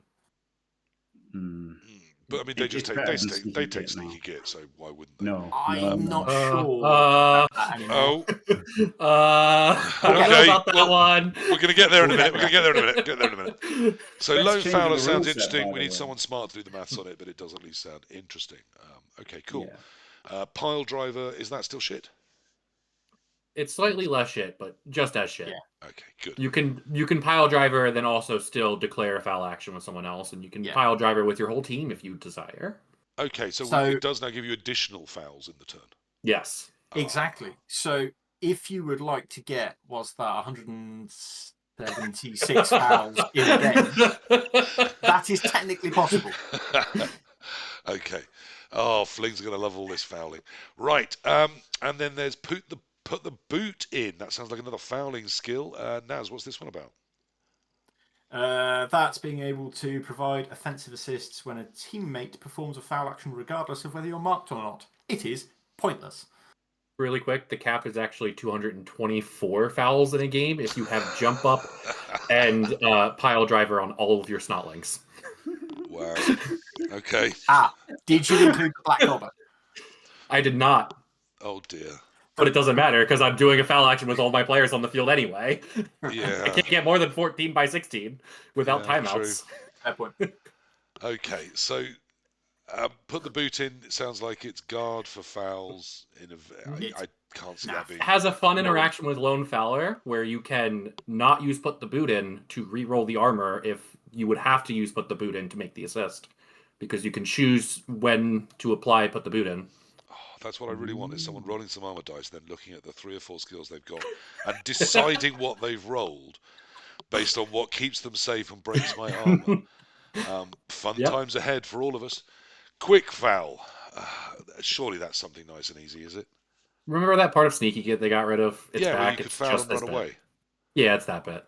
Okay, so this is That's again, this foul. is a third of a skill turned into a skill to fill out a section. Yes. Brilliant.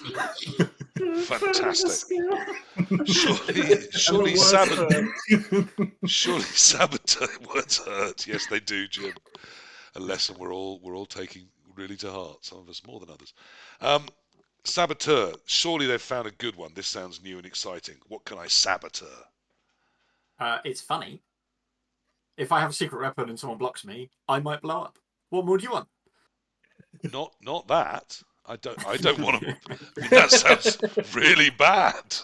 Well, the problem is that you are automatically knocked out.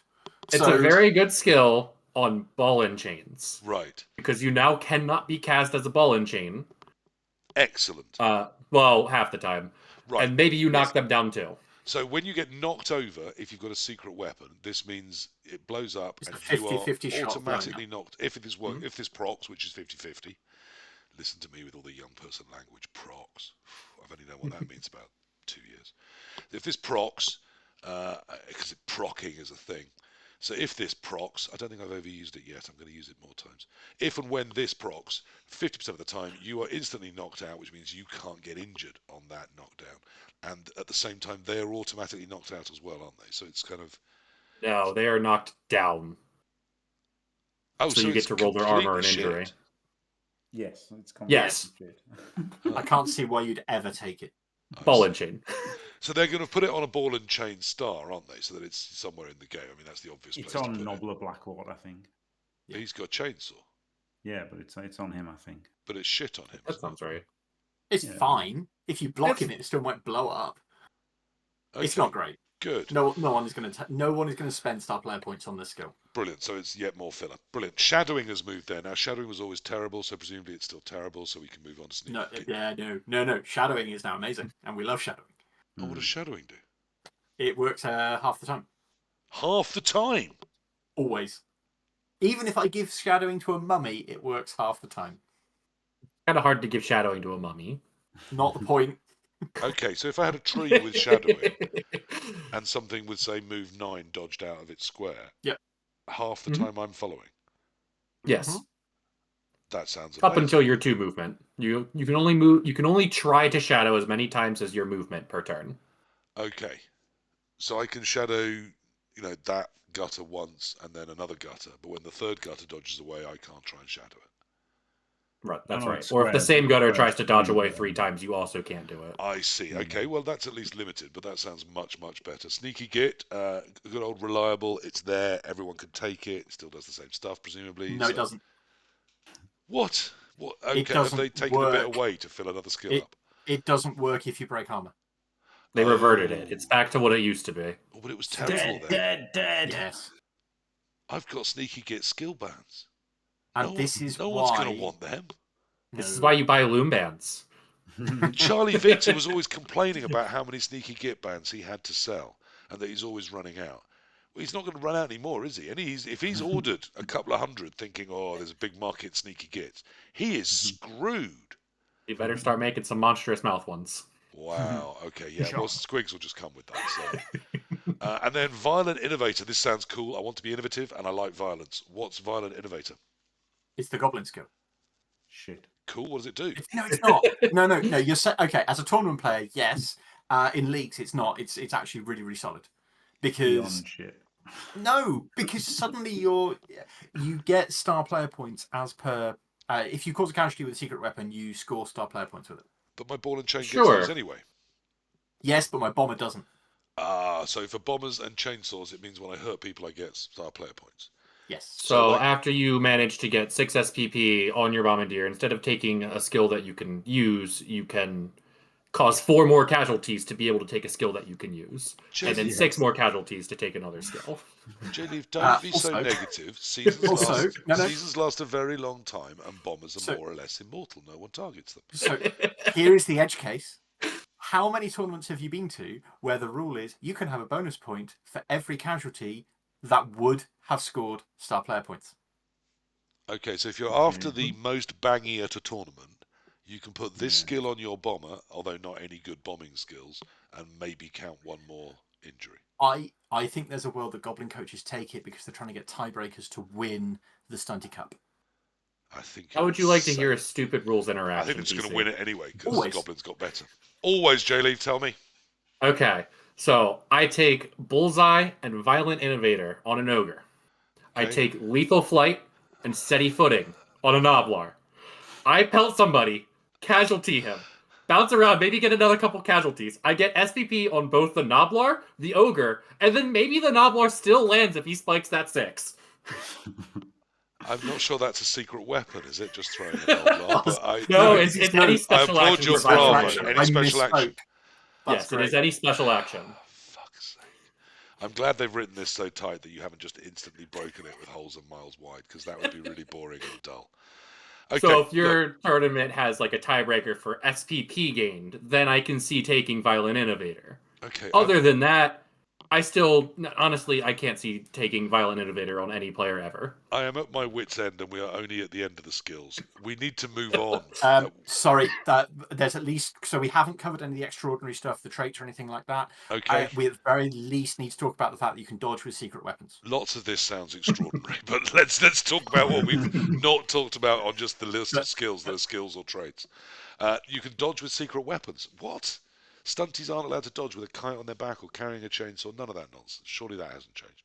Surely. No, you just get your once a game 3+ dive at the ball with the chainsaw, and then it dies. Yes. So we can stunty dodge with a secret weapon now. Yes. Mm-hmm. You can. Stunty always works for dodging. Bombardiers, bombs don't explode when you try to catch them. They've solved that, I imagine, by taking away access to dodge on those players. But we'll see, because we do need to talk about the races.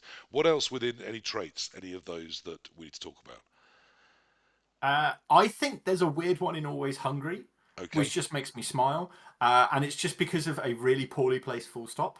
Because the final sentence is just a turnover is then caused. So it implies that if you eat a goblin or a snotling, it is a turnover, regardless of whether or not they have the ball, because it is not part of the sentence where they're talking about the ball.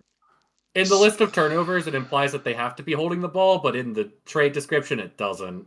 Great. I do love a hole that wide because someone would drive through it. I love that. We know what they intended, but they haven't written it that way. And yet this was the one. Hypnogaze is worth talking about. This is the one where they tighten it all up. Okay, briefly. Oh, yes, there's a change there. It's a very simple change, though, isn't it? What's happened there, Jleave? Yeah, it's just a straight 3+, regardless of how many tackle zones you're in, which is probably a nerf to vampires, but you can have some edge case buffs. Yeah, situationally, there's some buff in that as well, isn't there? So it's a major nerf across the board, but with situationally some actual buff potential. It's a major nerf because right now I would happily take 4 hypno chains to get the 1 hypno chain I need to be a 2+ instead of a 3+. Yeah. But now it just has to be a 3+. So yeah, there are times you can just go straight in and 3+ that key one you need, despite being in 7 tackle zones while you do it. But also, just for standard hypnoing, instead of a 2, it's now a 3, and that is definitely harder because that's straight buff on Boa Constrictor. Which is agility 3+. That hasn't changed. Okay, so that hasn't changed, right? Excellent. Anything? Can we get to the races now? Which is why most people listening to this. We're an hour in and we haven't touched them. We're an hour and a half in. fuck's sake, we're never getting to the stars. Okay, so on the races, very quickly.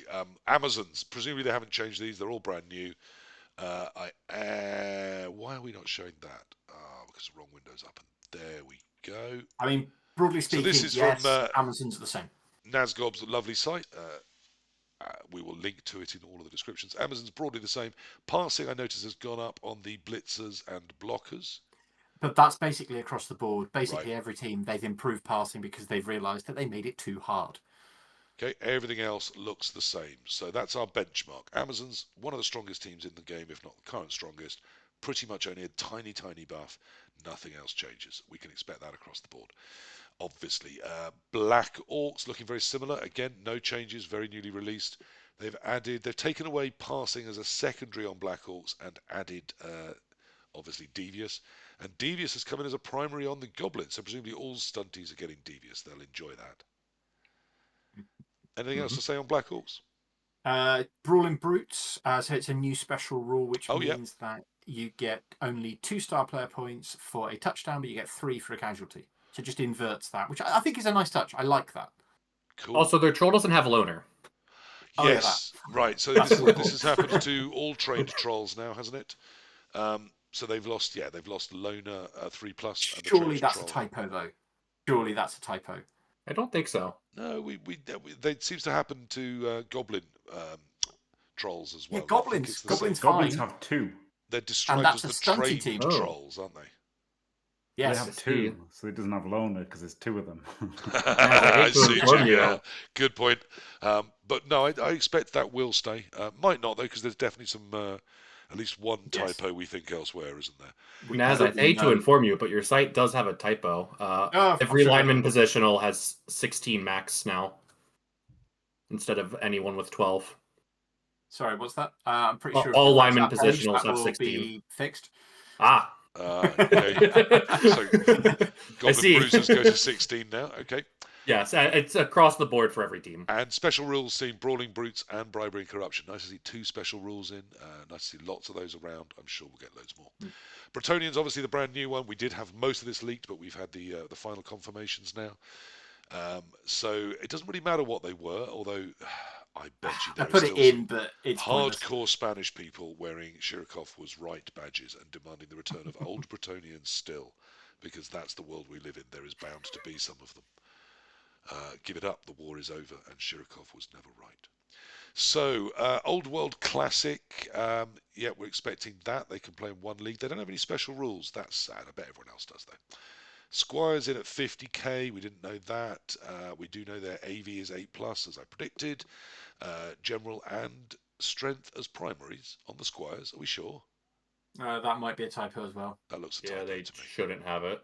Okay. No, that's definitely an error. Apologies. Night Catchers 85k. I think that's more or less the price points we were expecting. Move 7 is perhaps a little better than we'd feared. AG3+, obviously. Passing 4+. AV 9+. Agility in general. Night Throwers coming in at 80k. Probably about where we expected. Maybe a tiny bit more. Move 6. Strength 3. Agility 3+. The Throwers with 3+. I thought that wasn't a thing anymore. Passing 3+. They're passing on 3+. So humans are still much better at passing. Great. AV 9+, general and passing access.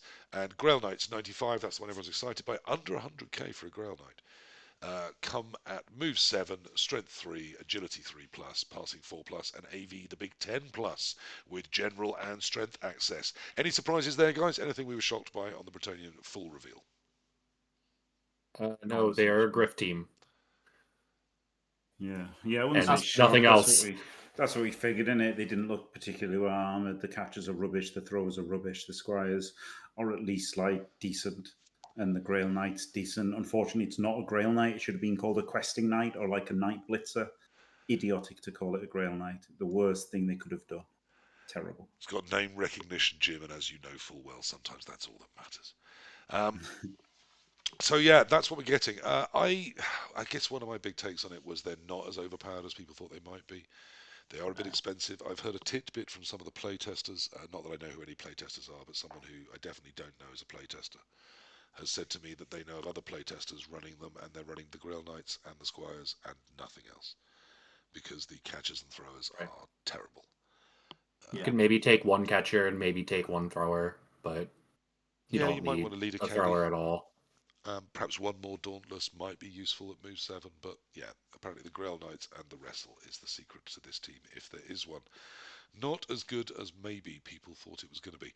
But obviously it's new, so not much to say because it's new. It hasn't had all the sexy changes. Speaking of sexy changes, I noticed some green changey things on the Chaos list. So on Chaos, favoured of, choose any, but you have to choose one, I'm right? You can only choose one. Yeah. Okay, and league players Chaos Clash, so only in one league, which apparently when it comes to star players is quite good. Beastmen have dropped 5k, they've got one better passing, they have no strength access on primary, that's gone to secondary, but Devious has come in at secondary, and I believe they come with horns and thick skull still, so they're just a tiny bit cheaper. That's alright, isn't it? He never Yeah, had thick skull, PC. They never had did they thick skull. not? It's a nice buff for NAF and Yes. pretty bad for leagues for them, but they can't get guard on them. Okay. I don't think it's pretty bad, honestly, because like most of the time you're not like getting guard on them, right? Like one of them wants Mighty Blow to be a dedicated blitzer. He can still get Mighty Blow. It'll just cost a bit more. Yep. And then like so really, realistically, it's a very big buff being cheaper and having thick skull on literally everybody. So I think it's mostly all right. Actually. Do you think this means we'll see more mutation use? As there are only primaries No. and generals and because mutations? they're still pretty rubbish. They might get just monstrous mouth. Yeah, So- maybe chump things. Mostly just wrestle, right? Just wrestle. And, Sure. Okay, so this is where we need to go back around to that idea of elite skills. So the elite skills, which I think we mentioned very briefly, Yep. which are currently block, guard, mighty blow, and dodge. Yep. The exhibition rules. So firstly, they're an extra 10k each whenever you add them to your roster. Right. So rather than being 20k, they're 30k. Rather than being 40k, they're 50k. But also, the rulebook recommends that in exhibition, they are limited to 4 per team. How do you play this team with only 4 block and/or guard and/or dodge and/or mighty blow? Block, guard, right? guard, It's wrestle, wrestle, wrestle, wrestle, Wrestle. wrestle, Yeah, wrestle, 4 of each. wrestle. 4 of each? Or Or 4 total? 4 total. 4 4 of total?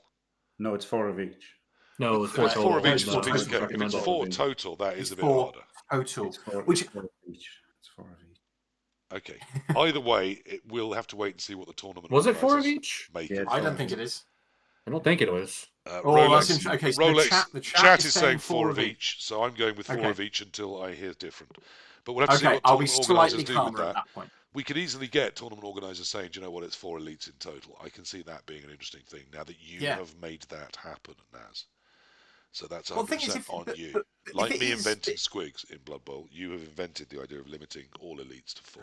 Yes, and you know why? Because it's fun, because you get different skills. You don't get the same cookie cutter every single time. All right. I was actually quite excited about that. It is 4 of each. I It is 4 of each. You Okay. take your saboteurs. It's very and your poorly pile worded, drivers, but 4 of each. And I'll have 4 guard, 4 block, 4 mighty blow, and 4 dodge. And you can have 30 of any other skill you like on just a human lineman team, and we'll see who wins. Fine, wrestle. Yeah, okay, wrestle is good. And not elite. Anything else missing from elite while we're on elites? Jim, what would you have put in elite? No, I think that's good. I think that the 3 big skills are block, dodge, guard, and then you can make an argument for mighty blow. But like, you only really want 1 anyway. Well, I say that in NAF style, you only really want 1. Yeah. In leagues, obviously you'd like a few more. 4. Like 4 is about the right. 3 to hit the line of scrimmage and 1 to blitz with. Yeah. 4. More than 4 is a waste. Although Well, it's not a waste, is it? Never actually a waste, no. Very true. Okay, look, we need to crack on. There's a lot of teams. I want to get through them all just very briefly. So, as well as the Beastmen, there were some changes on the blockers. The stat line's the same, isn't it? And the price is the same. But they have also got Devious as a secondary. And Armbar. What the actual? Jim, how excited are you? I know you've coached some Chaos in your time. How excited are you about Armbar on your Chaos Chosen? And it now comes with SPP. They didn't pair it with Brawler. I'm not excited. Yeah, not at all.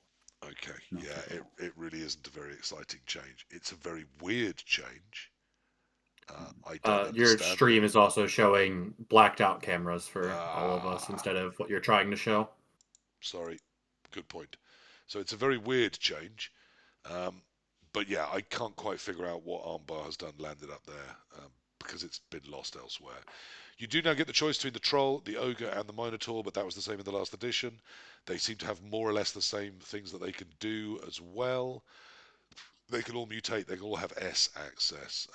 Weirdly, the Troll has picked up passing access on a secondary, it would seem.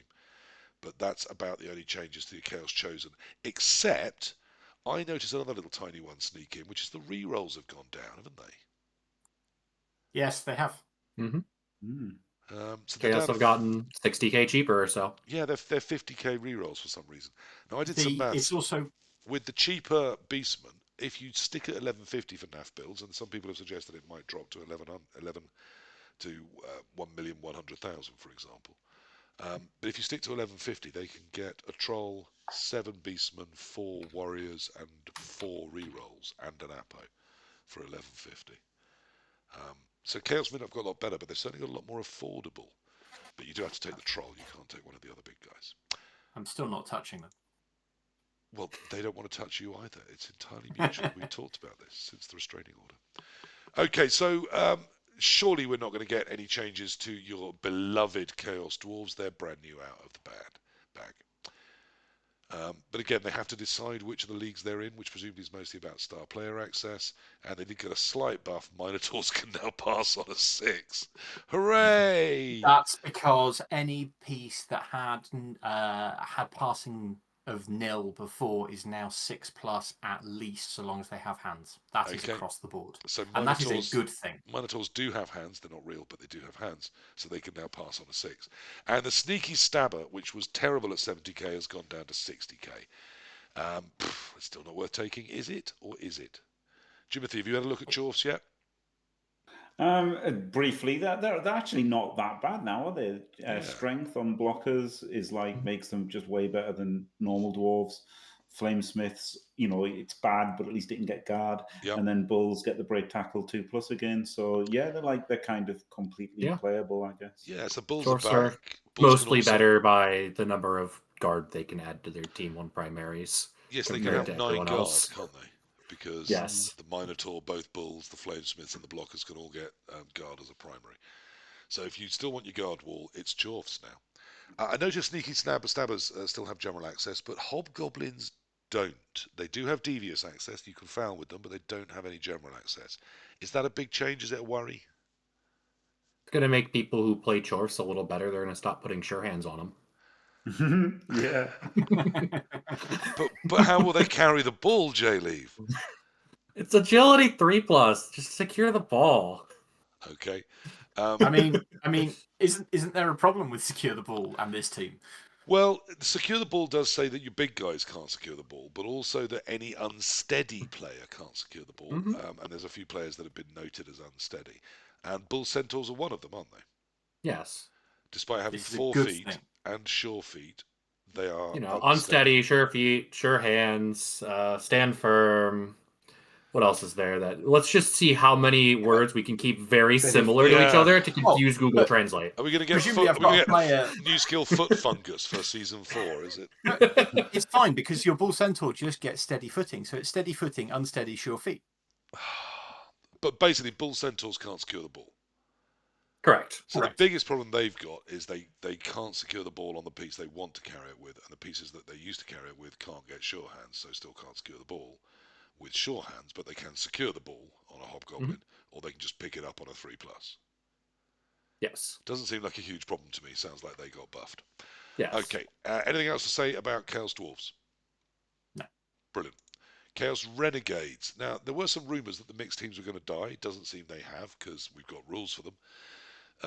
Again, you're going to have to choose which of the special gods you want. That's largely about star player access. Linemen have moved to 16. Orcs have got a 4+ passing, so a slight buff there. Dark Elves have dropped 5k in price. No, 10k. Woo. Okay. For reasons unknown. And gained, as has everyone, Devious as a primary skill on all the way across on all the line people. I'm not seeing much of the highlights. I mean, Minotaurs and Rat Ogres can both pass on a 6. You've told us that's happening to everyone. Anything I'm missing on Chaos Chosen that's changed hugely? Thrower has swapped out safe pair of hands for sure hands. That is Right, good. that's Is a good, positive. isn't it? It's very good. I believe it's also been confirmed that the Chaos Ogre not having Mighty Blow is a typo. So yes, theoretically, Mighty Blow disappeared from the Chaos Ogre and everyone went, they've just forgotten to type that, haven't they? And yes, they have just forgotten to type that. Great, so we've got a slightly better thrower. Most of the rest is similar, except we get access to Devious, so it sounds like this is a slight buff across the board for Chaos The Chosen. Wyman also have Animosity, but that's not really worth. Okay, so Animosity across the board now, across the whole team. Yeah, interesting. The big guys don't have it. So if you make their other throws, the rolls, they can just hand off. They don't have to 2+ to hand it to someone with the ball that they're carrying, because obviously they would do that a lot. But yeah, sure hands is obviously a buff to the thrower, but the thrower did not get 2+ passing, did they? They're still 3+ passing. So human throwers obviously still the way to go if you want to throw the ball and you're a human. With mighty 2+ passing. We move to Dark Elves. We'd had some of this leaked, but we got it confirmed with the prices in. So linemen went down 5k, but don't get Devious on a primary, but they do get it on a secondary. Runners stayed the same price-wise, but down in the skill section, we do find that as well as dump off, they have now got punt, which, as we've described to you, is completely shit. So that's not really interesting or relevant. Blitzers have gone down from 4 to 2. So, of course, the obvious thing to do is to make them more expensive. So they've put them up 5k. They have given them a slight bonus to passing. They've gone to 3+, but no new skills. They've just got 5k more expensive. They have got Devious as a secondary. Is that what we're paying the 5k for, Jim, do you think? I don't know. I think they're just changing prices to change prices, not because it got a buff. Definitely seems so. No, so I think the actual reason is because they've reduced the price of the linemen. They felt they needed to increase the price of the positionals to make to mess with balance. Now, one thing I haven't had a chance yet to do is mess around with team builds, but that's my general hunch. Well, as you're taking less blitzers, you're saving money there. They've gone up 5k, but all your linemen have gone down 5k, and you can only take 2, so you're definitely saving money there. So you're saving money across the board. Luckily, because you also need to perhaps now have assassins, which have gone up from 85 to 90. But they're great. Lost general access. Lost general access. But gained Devious access, general and strength on secondaries. They can also 4+ pass, and they come with hit and run, as well as shadowing and stab, and it's been confirmed hit and run now works with stab and with blitzes, and you can run up, blitz, stab, hit and run, and then run off afterwards. Am I correct? You cannot run off afterwards. I can't run off afterwards. I can just hit and run away. No, stab on a blitz action does still end your movement fully, but you get to do the hit and run. My dreams of attacking you from one side of the field and then being the other side. But yeah, Dark Elves now don't blitz positionally as often. They just run up, stab, and back off. Right. They just blitz for damage. Okay, anything it's an interesting change to the team. We've not noticed here. I mean, I suppose Assassins did get buffed, but then lost that general access. Are we going to miss it, do you think? No. Good. What general skill are you taking on an assassin? I mean, I'm not taking assassins, but I'm going to have to now, so I'm thinking quick. Block? You're going to stab stuff. Next. Yeah, true. I'm going to stab stuff, aren't I? You're going to take block to not get knocked back down or something. I'd say shadowing, but I've already got it. It's also not a general skill anymore. Yeah, jump up, maybe. I don't know. That's only block. Jump up's an edge. Oh, right. So it turns out I didn't get nerfed at all. There's just something. No, I think it's fine. I genuinely think it's fine. Too. Yeah, the only reason they want general access is to not get knocked down on both downs. Yeah, you're and to use hit and run. Like sometimes they want to taunt. Use hit and run You would take taunt on an assassin. They have to follow up, and then I can stab you. Like sometimes, like hit and run's insane. Right, hit and run is insane. So sometimes they still want to punch things. So they definitely want to punch things, not only stab. So they definitely really want block in progression. But they can't in progression, But in NAF, you would probably put dodge on the head of it. In NAF, they just take dodge. Okay. So it's definitely going to hit them in the long run, and obviously it does make them more susceptible to people hitting them. But then with their AV8 Plus, they were never pieces that you desperately wanted to get hit anyway. So you're going to have to be a lot more careful with them. Witches haven't changed, but have got 1 point of boost on the passing. So pretty much, and Dark Elves, luckily the rerolls didn't get hit either. So it's going to be a change. We're going to see Dark Elves play quite differently, particularly depending how tournament organisers tax those elite skills, because obviously you're going to want dodge on your blitzers and probably dodge on your assassins as well. So that's for probably reference, your 4 1150 dodge Dark used. Elf build is 2 Witch Elves, 2 Blitzers, 2 Assassins, 6 Linemen, 2 Rerolls, and an Apo. Or you swap out 2 of those Linos to take a Runner and a 3rd reroll. And then you can put Leader on the Runner for a 4th reroll. So it sounds like Dark Elves will be fine. Different, but probably fine. Mm-hmm. Okay, moving ever relentlessly onwards, Dwarves, the old reliable, can't be much changed here. Everyone knows what a Dwarf is and what it does. So... Dwarves don't dodge. What? So bad now. What the hell is going on with Dwarves? I can't even... I'm trying really hard to make this sound like I don't know what I'm talking about, but I've looked at Dwarves and... look, does it make me sad? I mean, it does. I think the community's got its way. They've killed Dwarves. People are going, oh, I'm so bored of running into Dwarves. Okay, well, now you're going to spend a few years not seeing any. Because Dwarves are now utterly, utterly, utterly terrible. Don't just take my word for it. Don't worry. Got another noted Dwarf expert. Jim, how good are Dwarves in this rule set? Terrible. Absolutely terrible. Now, there's 2 well-known dwarf coaches, but we didn't stop there. We talked to our friend Artemis Black, a very well-known, very highly respected and respectable dwarf coach, whose dwarf coaching I admire and think is top quality. What did he think about it, Jim? Absolutely terrible. So there you are. That's 3 of the best dwarf coaches I know, all telling you that dwarves are completely screwed. Jleave, what did they do to them? And then Nazgob, are we wrong? They forced you to somehow have a death roller on the team and then also be 280 TV lower than your opponent so that you can buy 6 bribes and 3 price to Nuffle. Yeah, that doesn't sound like I'm going to be able to do that. They took away strength access on the Linos. So the Linos have no strength access. Now, we knew they might lose tackle. They have lost tackle. Instead, they must have gained something. What did they gain? Defensive. Defensive. So they've all got defensive. Brilliant. So my guard wall is going to have guard on my turns, defensive on their turns. I'm going to be impregnable. What are people going to do? Dwarves have got a huge buff. But I've lost general, so I've lost strength access. So my you beards can't don't put get guard on them. Technically, they haven't lost. It's just a secondary. But when it just costs 50k. It costs you 1 bribe per guard. When I didn't take guard, I would take mighty blow, and I can't take that either. No. Sometimes that would also cost you 1 bribe. And if I wanted to be fun, because dwarves can be fun, I might, before even I took guard or mighty blow, well, they're usually after, but sometimes before, I'd take stand firm, and I can't take that either. What's the dwarf? That would only cost you 40k, which isn't a full What's the dwarf line beard going to take out of general? Jim, you know dwarves. What does the dwarf beard take out of general? Taunt, maybe. I think what you do with a dwarf now is you save up for a stat, and if you don't get strength, you take guard because there's really nothing else you can do, and then you take taunt. Yeah, because it's like a really poor man stand firm, isn't it? So, how about as a counter argument? The first skill on every dwarf is shadowing. Yeah, because it doesn't matter if I'm slow. I can still follow. Honestly, yeah. And one can take dirty player. That's legitimately probably a really good idea. Yeah, Cobblestorm in the chat said the same thing. Full shadowing, instant shadowing, dwarf meta. Yeah, maybe that's the only answer. God damn. Yeah, honestly. Sorry, Cobblestorm, I didn't see that. If you've got to the point that you're actively choosing to play dwarves, then yeah, probably you think full shadowing is a good idea.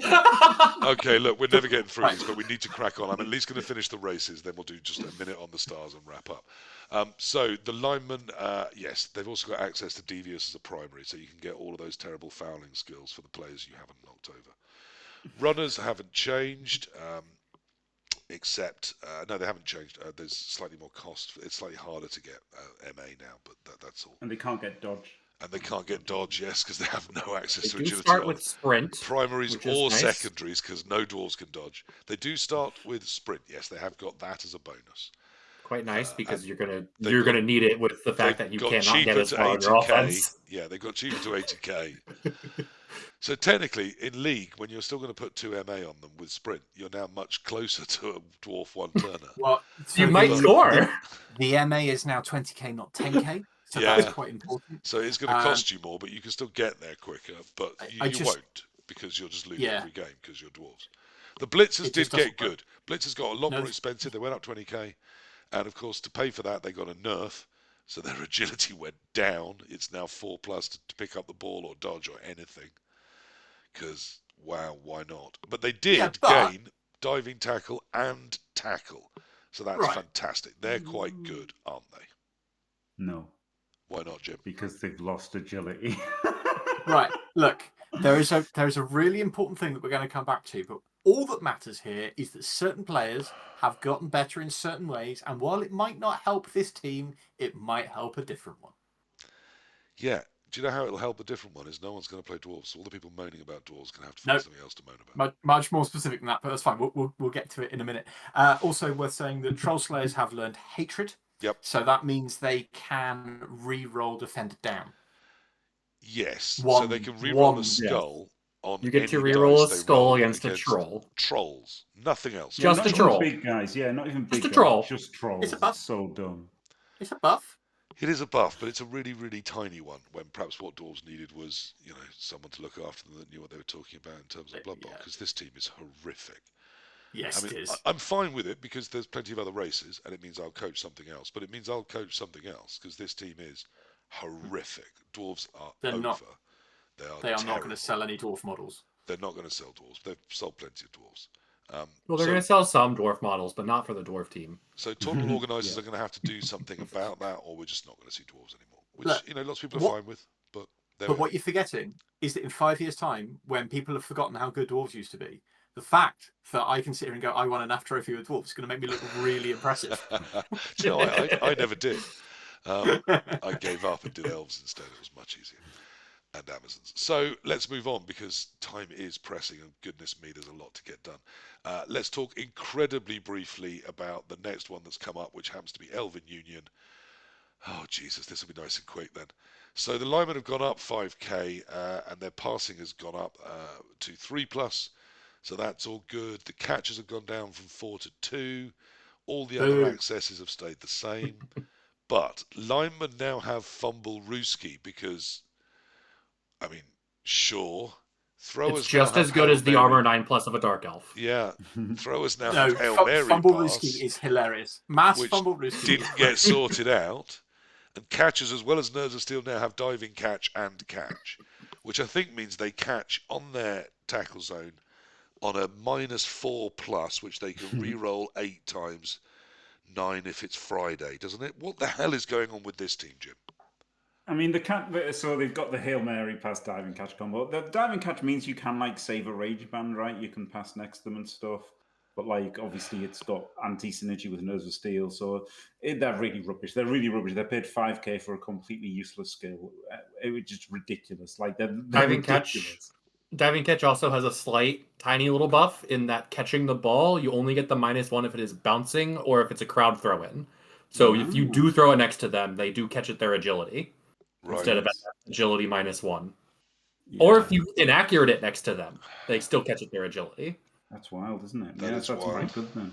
And high kick got a buff in that way too.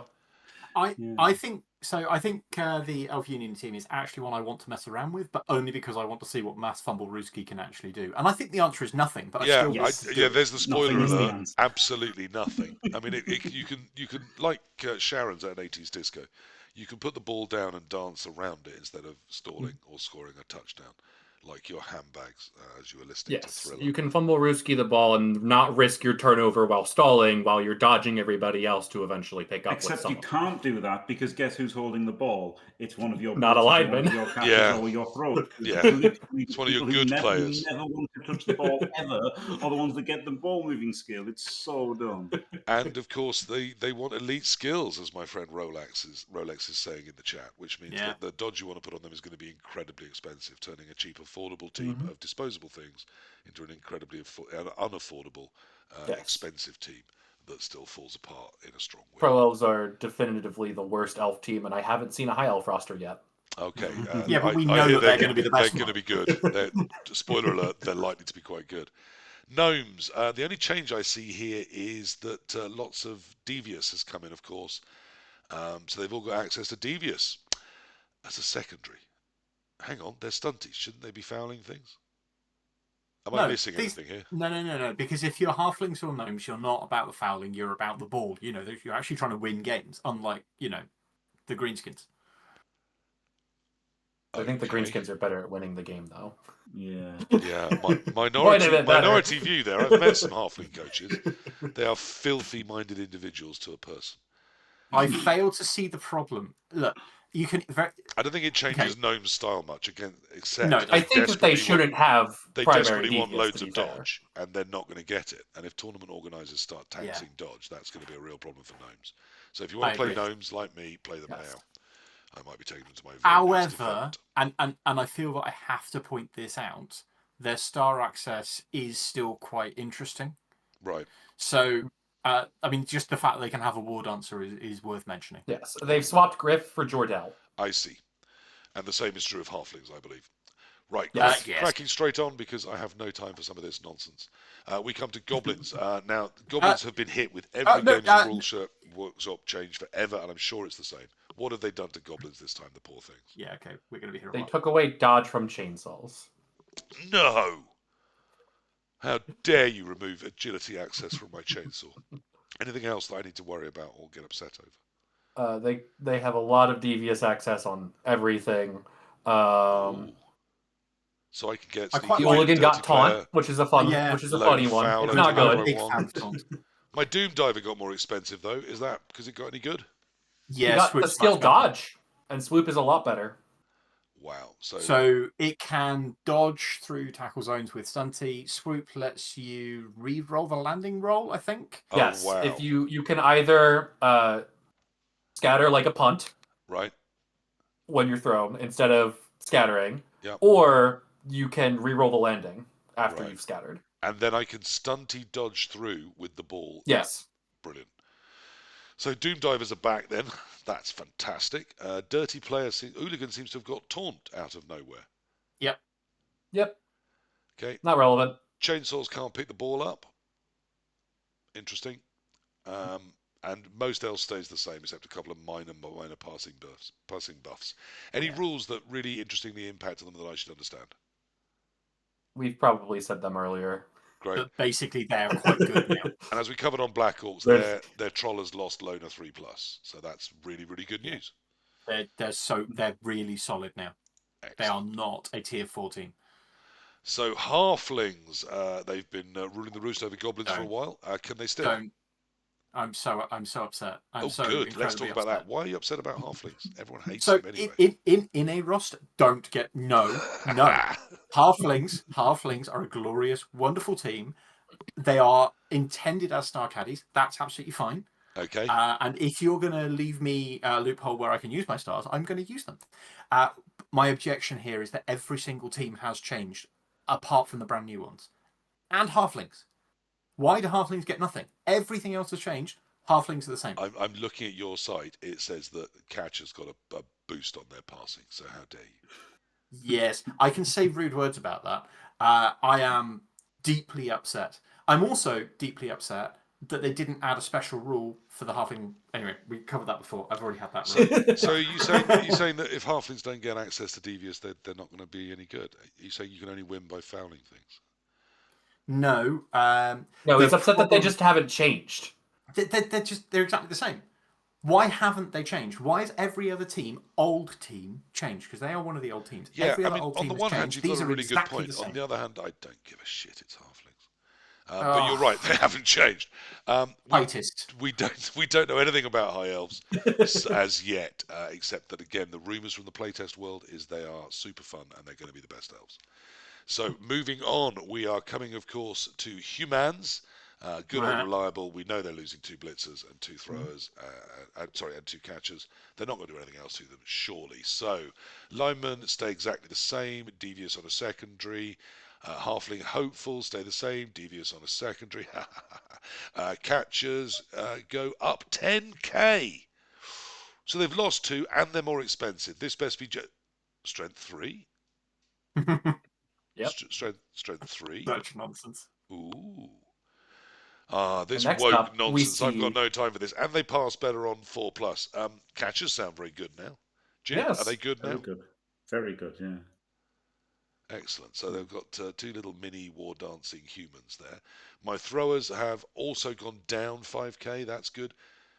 They've got a passing nerf. Really? Yeah, it's the only player in 2020 to get worse at passing. So bad. So Uh, upsetting. Has Or anyone from 2020. any guesses as to why? Is that a thing? Well, so here's the thing, right? The answer is, of course, that designers threw darts at a dartboard. But if you wanted to pretend that there was some method to their madness, their one turn is like ridiculous, right? If you can pass on a 2+ and stuff. So Right. like you've got the halfling as the backup that you can Right. now pass to. You've got the catchers that can get plus movement and hit and run to blitz through back lines. You've got So- your bullseye ogre to make sure that the halfling doesn't scatter out of range. That makes Yeah. perfect sense. Smart Jimothy. So you think it's the interaction of being able to throw it and TTM in a single turn means that you just can't have a 2+ pass and a TTM action. That just seems ridiculous. No. I mean, I think they threw darts at a dartboard. Okay, yeah, okay. But if you wanted to justify it, you would do it that way. Excellent. Yeah. I like that. Blitzers have dropped to 2, but all their accesses stay the same. They lose passing on a secondary, game devious instead, and ogres stay the same. The big news, of course, for blitzers is they gain tackle. That's a good thing. We're seeing a bit more tackle around, except on the dwarves. That's a good way of limiting Also, one of the results. blitzers gets pro. Yes, yeah, we should talk about this as we go past. It's of all the Hey, special it could rules, be a it's the halfling. interesting one, isn't it? The team captain. It will be a blitzer. Tell me about that. Tell me about that, Jleave. Haven't heard from you for a while. Team captain does a few things. When you're making your roster for the first time, you can select any non-big guy on your team and give them pro. That player has to always be fielded if they are able to.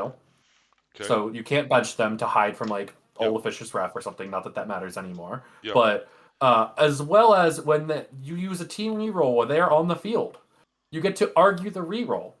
And on a 6, you just didn't actually spend the reroll, but you got to change the result anyway. Wow. So again, it's a 1 in 6 ward save on your rerolls, as Yes. well as pro on that player. Yes, if you have 3 rostered rerolls, you might have 4 for 1/2. That's pretty good, isn't On it? average. Isn't it, Jim? Are you excited about fielding a captain on your human team? Not on my human team, but yeah, the team captain rule is an incredible rule. I'm very excited about pro on one particular player for free. But not It's on the so- humans so much, eh? No, the human teams don't exist anymore. Okay, so Is this not a fun sponge? Is this not a fun sponge though? Because this is, I've worked really hard. I've forced my opponent to use their rerolls. Oh look, he's still got one.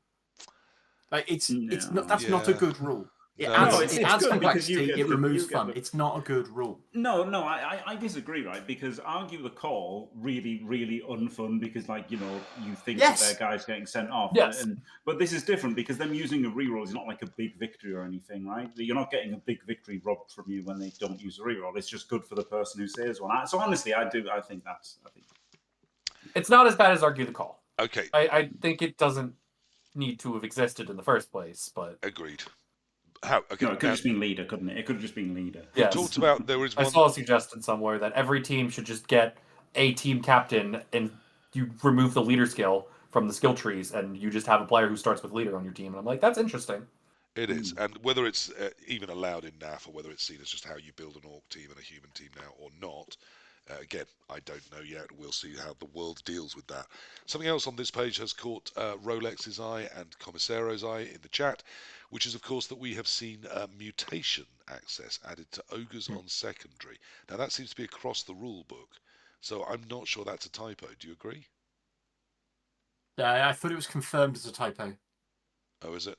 Ah, okay. I'm fairly sure that someone from Cyanide has said that is a typo. Well, that's really handy. Ogres did not get it, but the human and imperial nobility ogres got it. Okay. Which maybe it's a typo. Yeah, maybe. And the OWA ogre as well, I guess. Maybe, but we have known them lean into things that weren't expected before. Imperial Nobility, OP, as always. Presumably they got some buffs. Oh, yeah, look at that field of green. So bodyguards have got cheaper by 5k. Blitzers have got cheaper by 15k. Woo! Retainers have gone to 16, of course, and have gone to AG3+. That's pretty huge, isn't it? Yeah. Yes. Dodging is a real team retainers now. is new. Throwers have gone to passing 2+. So they've nerfed the human thrower and they've buffed the Imperial Nobility thrower. Okay.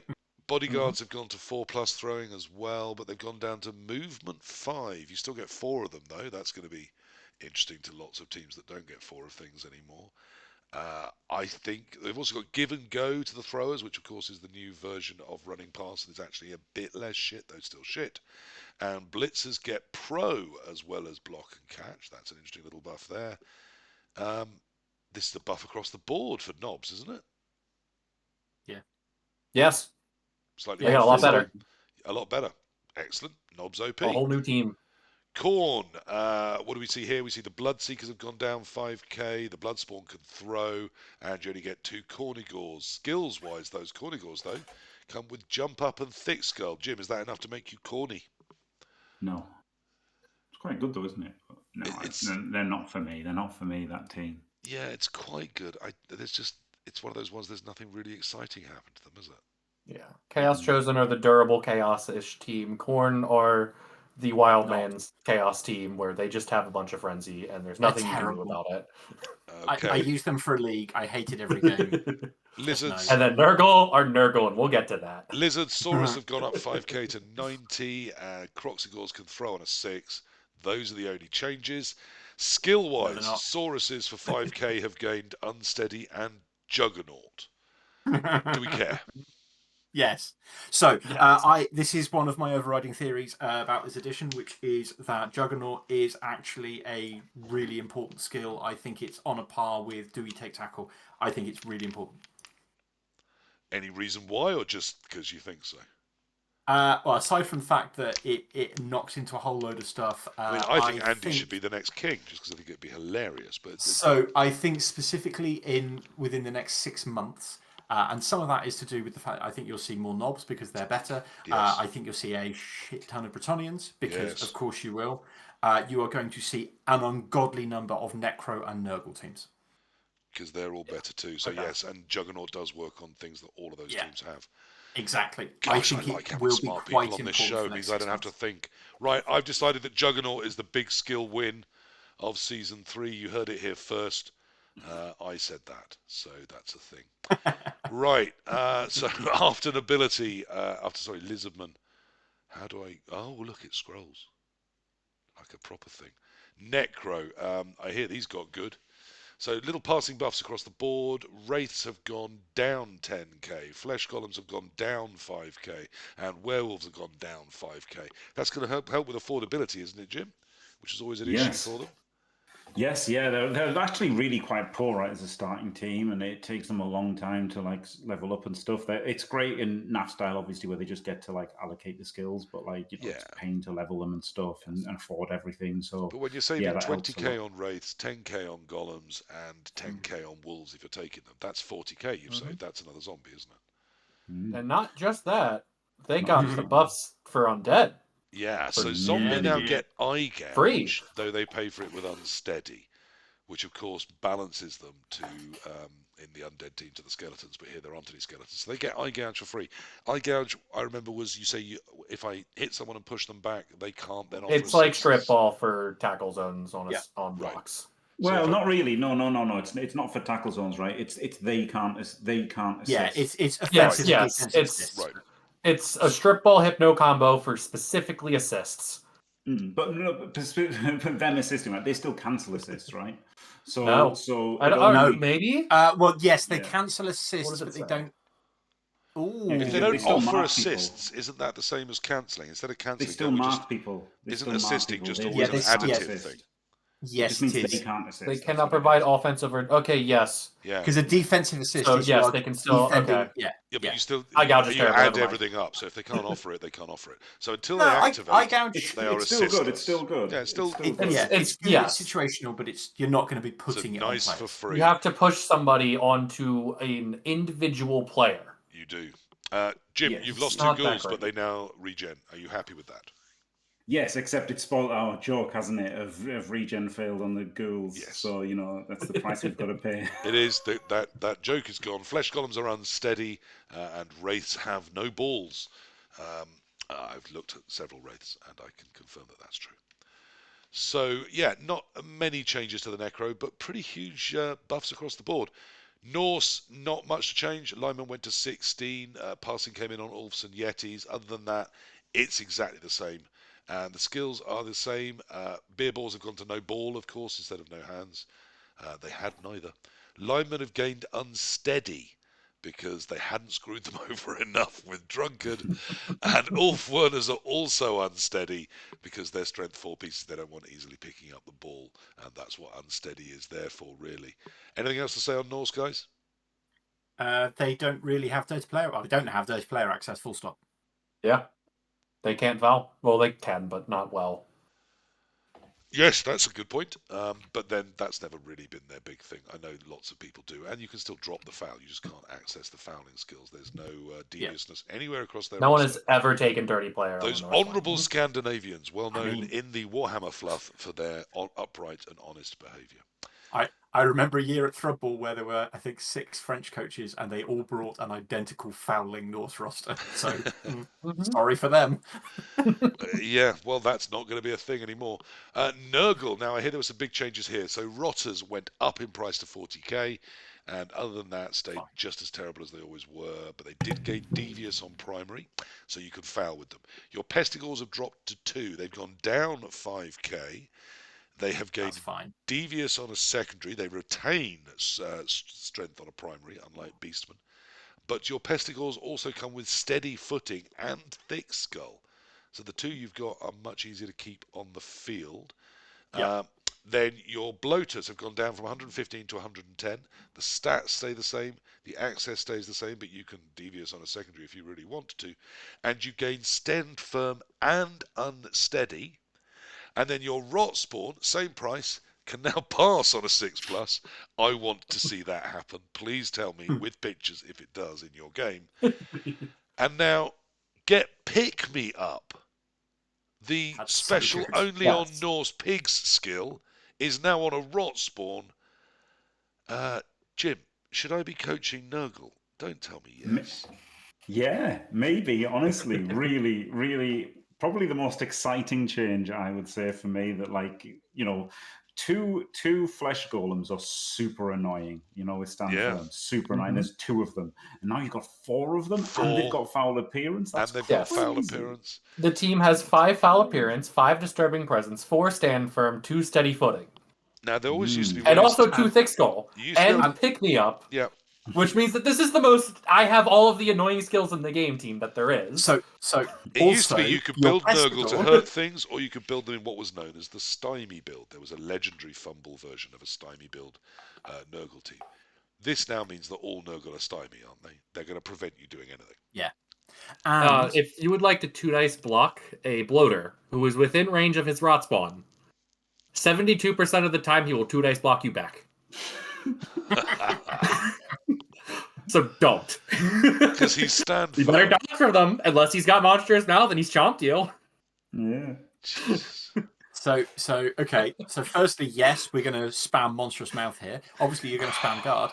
My personal favourite though is why don't we give foul appearance to the Pestigors? Because then you're going to have to roll 2+ to block me, and I can roll 6+ to stay on my feet. Oh wow. Okay.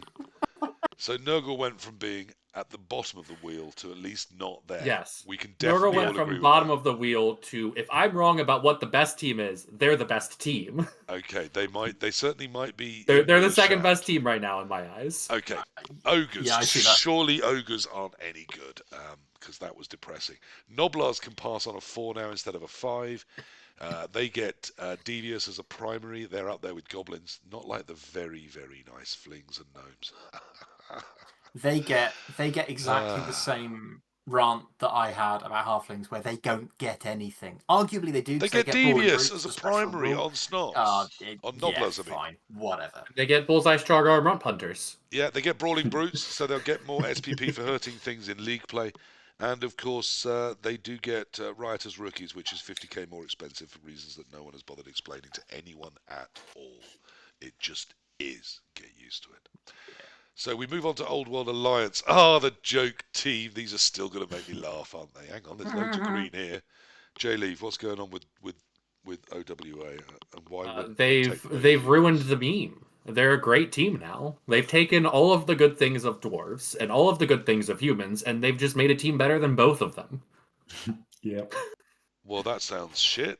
Okay, so let's go very quickly through it. Linemen have gone to 16. We expected that. Throwers have gone down to 75k, but remain passing 3 plus because all human throwers do that now.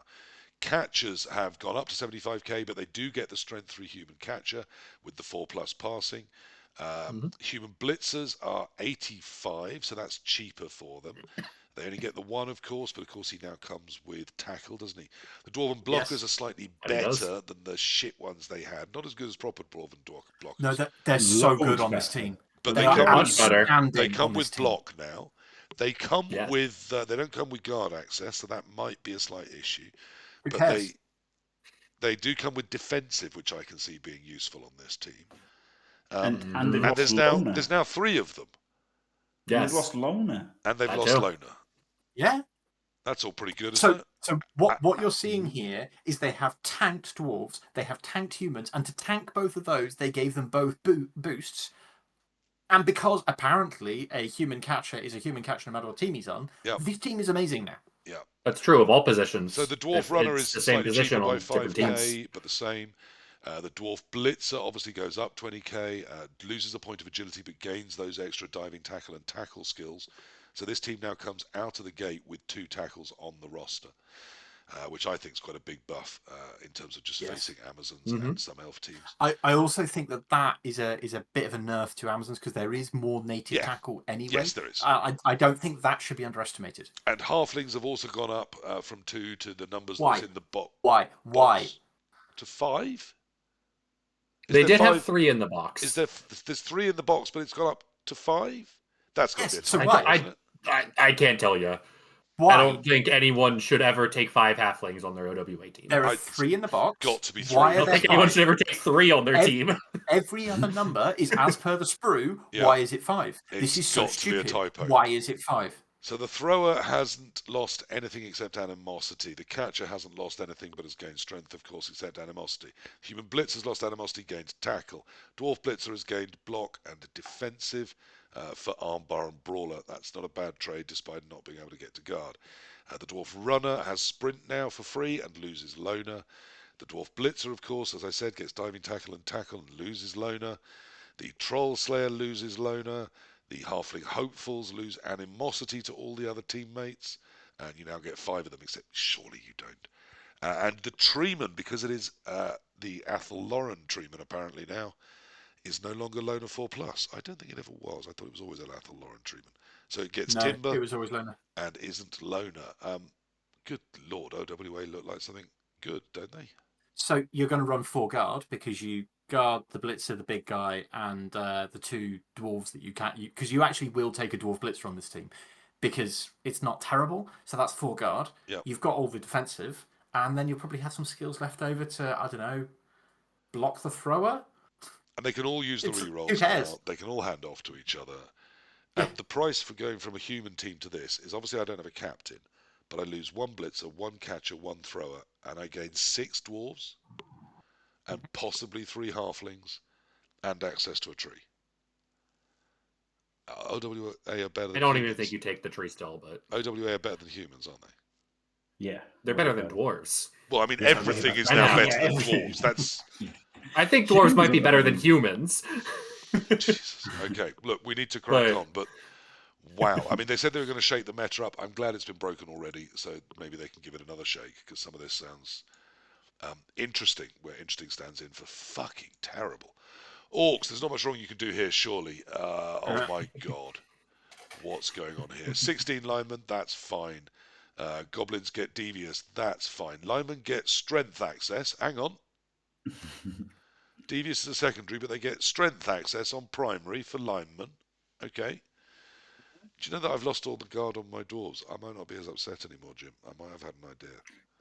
The funny thing is, though, all that does is like save them SPP, right? Yeah. Because it still ends up being 60 TV to have Yeah. blocking guard on them. Yeah, it does. Line throwers have got more expensive by 10k, but have gone up to move 6. Is Mr. Throw no longer a meme, Jim? He's not. No, he's a decent player now, isn't he? I He's think come we got to around. change his I would name. no I think longer he's hate Sir him. Throw now. Yeah, I actually I was spitballing with someone and thought, for the first time ever in my life of Blood Bowl, I thought, might I take 2 throwers on an Orc team? Yeah. I mean, 2's pushing it. I know it's a crazy out there thought, so I backed away from it instantly, but I did have it. Blitzers went up 5k, but gained access to Devious on a secondary, and break tackle. Whoa, glorious. Why are you excited by that, Jim? Well, because they can roll for plus strength in progression, and then they'll be incredible. But as it is, they can still now dodge on a 2. Really taking the piss good. out of those dwarves that can't dodge at all now, including their blitzers. Yeah, but your move 8, strength 5 Orc Blitzer is going to be pretty good. Yeah. And of course, because you can still dodge on a 2, that means putting guard on them or mighty blow or tackle on them, as it makes it very useful and very mobile. So that's a great buff for the 2 blitzers you have left. But of course, the real highlight here is the 2 blockers. You've only got 2, and they are more expensive by 5k. But they can pass now on a 6, which I'm sure we're all very reassured by. And they do have devious access as secondary. But really importantly, they come with Mighty Blow, Taunt, Thick Skull, and Unsteady. 4 things. That's a lot. I mean, Unsteady one's is a bad. negative. Okay. Jim, how exciting is that to you? It's incredibly exciting, yes. Pro Elf linemen, they get Fumble Rooski for 5k, and Biggins get Mighty Blow, Taunt, and Thick Skull for 5k. Yeah, one of these kids is doing their own thing. One of these kids And one is of them gets winner pro. in life's lottery. Yeah, Yes. and one gets Pro, and one gets pro, and then you give it Frenzy, and now you have a Frenzy Pro, Mighty Blow, Taunt, Thick Skull, Armor 10 plus Strength 4 player. That does sound a lot For 1 of skill. fun. That does For 1 sound skill a lot up. of fun. So that's what 11. That's going to be your NAF build for that one, and then the other one presumably just takes guard or possibly, I don't know, block. Am I old-fashioned and unsexy for thinking that? I think I'd take block. There's less guard around, right? So, and in case you missed it, we are talking about that they have not only brawling brutes, so they get more SPP for hitting things than for scoring, but also they have team captain. So one of them is nominatable to get that free pro, and all rerolls while they're on the pitch can be retained if you roll a 6 on a d6. That's what's happened to Orcs. Shambling Undead. Also, anything else? Sorry, Naz? I was just going to say, Orcs are an example of how you can completely gut a team and still make it appealing and still make it interesting. So why couldn't they do that for Dwarves and Humans and Pro Elves? Because and they did the Orc on the Tuesday. And by the time they got around to Dwarves, it was Friday that after strongest lunch, team. and they'd already had a couple of beers. If Orcs are not the strongest team, Nurgle are. There's certainly those two have been you think very Orcs are strong? You think Orcs are that strong? Yes. I think they're strong. Whether they're that I think strong, that Biggin is an absolutely absurd player. It's so good. Yeah, it is. So It is. good. That's fair again. So good. But without that player, it's not that strong. But remember, so... I've now got a break tackle Amazon strength 4. Well, it's armor 10 plus Thick Skull. Good luck getting rid of it. Yeah, true. I don't need to. I'm using Nurgle. I'm just going to chop you. Thick Skull is the killer on those because chipping the occasional Orc piece was always so lovely. It's not going to happen anymore, is it? Yeah. We do need to move on. Right, so Undead. There's been some big changes here. They've lost 2 ghouls, but that's why they got the regen, which of course was great for the Necro who only ever had 2. Their zombies have also got the eye gouge. Everything can pass a bit better, so zombies can pass, mummies can pass on 6s, whites on a 5, ghouls on a 3 now. So has the Undead aerial game come back as an option? Jin, one answer? Definitely.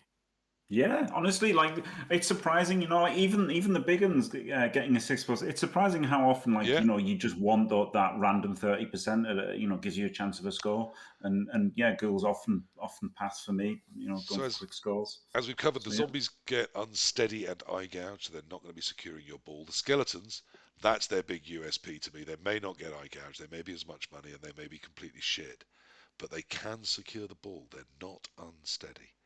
So Rick Reckless will be telling you exactly why that's brilliant very, very soon. Ghoul runners get regeneration, as we've covered.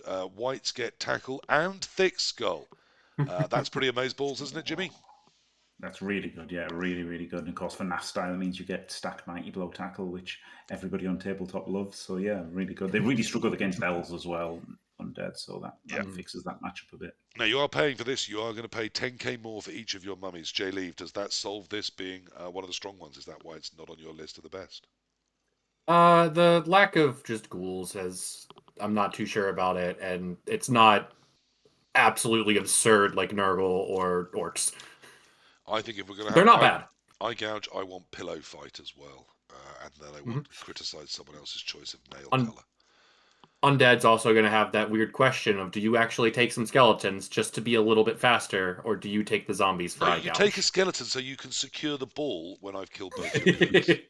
Yes, That's the actual answer. You take a skeleton and you start turn 1 by securing the ball on him, and then you have 2 ghouls to roam around to sand off threats. Interestingly, I wonder if mummies are designated as big guys, because currently they're not unsteady. They are. Yeah. Right, so they can't secure the ball either. Good. They are a big guy, a blocker, a human, and undead. Wow, so you can get all sorts of hatred to them. Can we just point out equal opportunity undead? Surely there can also be orc and Skaven undead. Well, I mean, loads. Surely. Once you're dead, are you really anything other than dead? There's a you're a human. You're human. That might be too metaphysical a question for this time of night. And if I may point out, because you can, in fact, raise a Skaven player that was definitely a Skaven player, and you can raise him to be a zombie, and then he becomes human.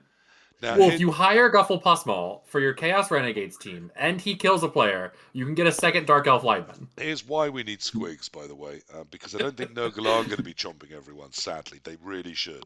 That would just add to all their stigminess and make them the stigmitastic that they can be. But Underworld, unfortunately, only get mutations on secondaries, and that is such a shame, because I have a dream. So, Underworld, they get their thrower from the rats is 5k less. Their gutter runner from the Skaven is. Oh, this is sorry. We're on the we're on the Skaven. So, clan rats got Devious as a primary. Devious secondary for throwers who are 5k cheaper. Devious primary on the gutter runners. You're definitely going to be fouling with your gutter runners.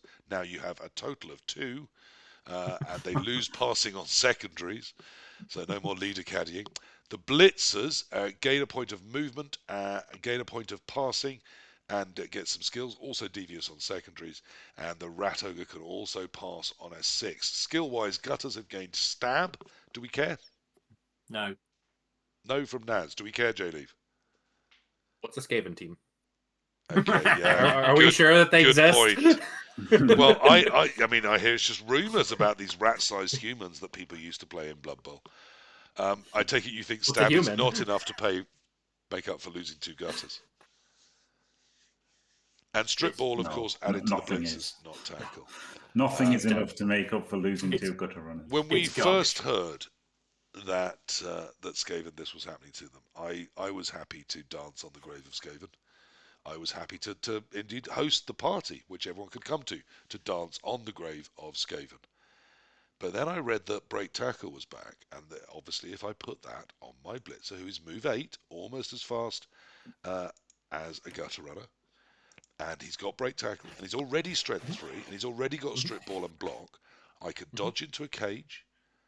As a 5+, throw a reroll at that, I'm there 50% of the time, and I've already got strength 3, block, and strip ball. I think it's a buff. What happens Prove me wrong. if you look at Underworld and you give their blitzer 2 heads and he can do 2 dodges at agility 2+? That's better. Yeah, that's better. Skaven have got the human problem, right? Humans are superseded by Old World Alliance, and Skaven are superseded by. I put thoughts in for my document for each team, and so the Skaven thoughts were 8 words. Skaven are dead. Underworld just do them better. Yeah, so but again, you're paying so little cost to move to Underworld now. You get the extra things that Underworld get, and you lose 1 blitzer and 1 gutter runner and 1 thrower. Yes, you lose more line rats than that, but goblins and snotlings are pretty damn good line people as well, and also if not cheap better. fodder. So yeah, if not better. So I really think that Skaven, it's not that they're dead; they are dead, and the main reason they're dead is there's something that does everything you might want to do with them can be done better by Old World Alliance. So depressing as that is, I think that's a quick and easy conclusion for Skaven. I don't think it's depressing. I think it's wonderful. Also, if you're in I any mean, it doubt is, as to but- how terrible it is losing 2 gutter runners, think of any team and add a gutter runner to it, and think how unbelievably better that team is with adding 1 gutter runner. So yeah, it's huge losing 2. Yes, it And is 5 gutter runners. It is bad. So Snotlings themselves. So my plan. What is terrible? Let me just quickly pop back to them. What is terrible, of course. Oh no, we'll do that with Underworld. Sorry. So Snotlings. Snotlings, I hear, got some buffs.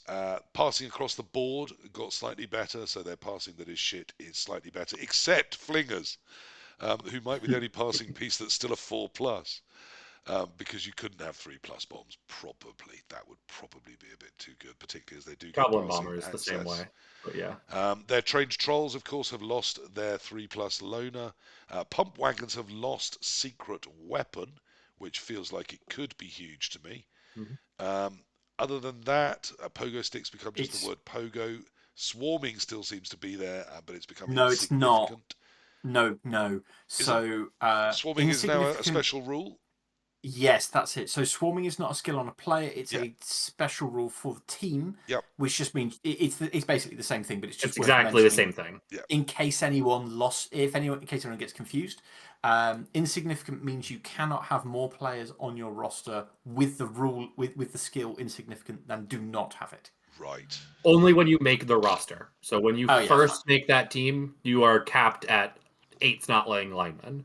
But after you've played your first game, you can fire that extra Hoppa and runner you had to hire and hire 2 more. And let's be Snotlings. clear, you're capped at 8 Snotling linemen only if you've taken 8 other things. If you've taken 7 you other do things, have you're to capped take at 8 7. other things for that. Right. So now oh no, I have to take the secret weaponless pump wagons and 2 fungus slingers, and I guess I have to take 1 stilty runner with move 6 sprint for my NAF build, where I'm also going to take 2 stars. Yeah, so basically you just have to build a little more before you abuse the cheapness of Snotlings. Yes. That's probably not a bad thing.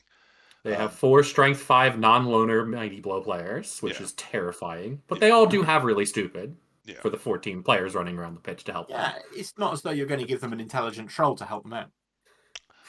No.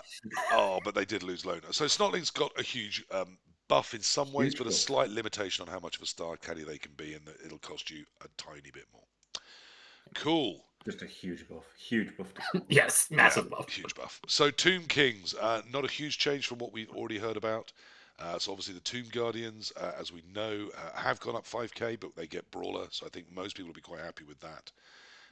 The Blitzers have come down 5k, and the Throwers have come down 5k. I mean, sure, why not? The passing has got slightly better on the Blitzers and the Tomb Guardians because it has everywhere.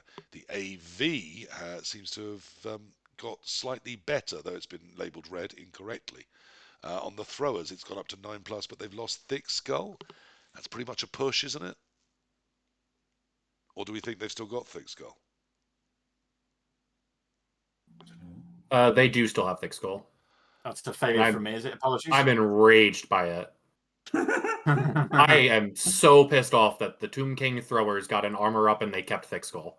Yeah, we thought they're supposed to be the thing you try to hit.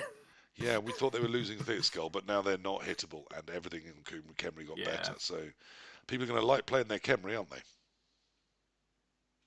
Mm-hmm. Yeah, excellent. I think Cheaper you're going to see quite a lot of them. Okay, Underwhelm. Now, finally, we dealt with the plague that was Underwhelm. Let me just hope that they're not back. So, Snotlings, slightly better passing, up to 4 from 5. Skaven Throwers, of course, as we know, got 5k cheaper.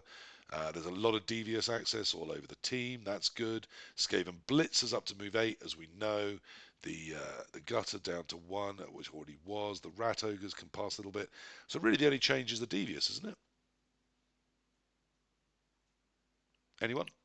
I mean, the Blitzer's got a lot better, actually, hasn't it? It's the Skaven stuff, isn't it? They got all the Skaven buffs, just like OWA did. Yeah. That's the only thing that really matters here. And so suddenly, okay, well, you still get your Gutter. You're not going to stab with it, but it's the Blitzer, which is significantly better. It's not as big a buff as OWA. How about this, though? They've got Snotlings, right? 6 of them, who have mutation access on a primary. Oh, good Lord, you're wrong. So what Like, about... as in actually wrong. This is filthy. I hate it. So if I put Mighty Mouth on all 6 of my snotlings, Uh-huh.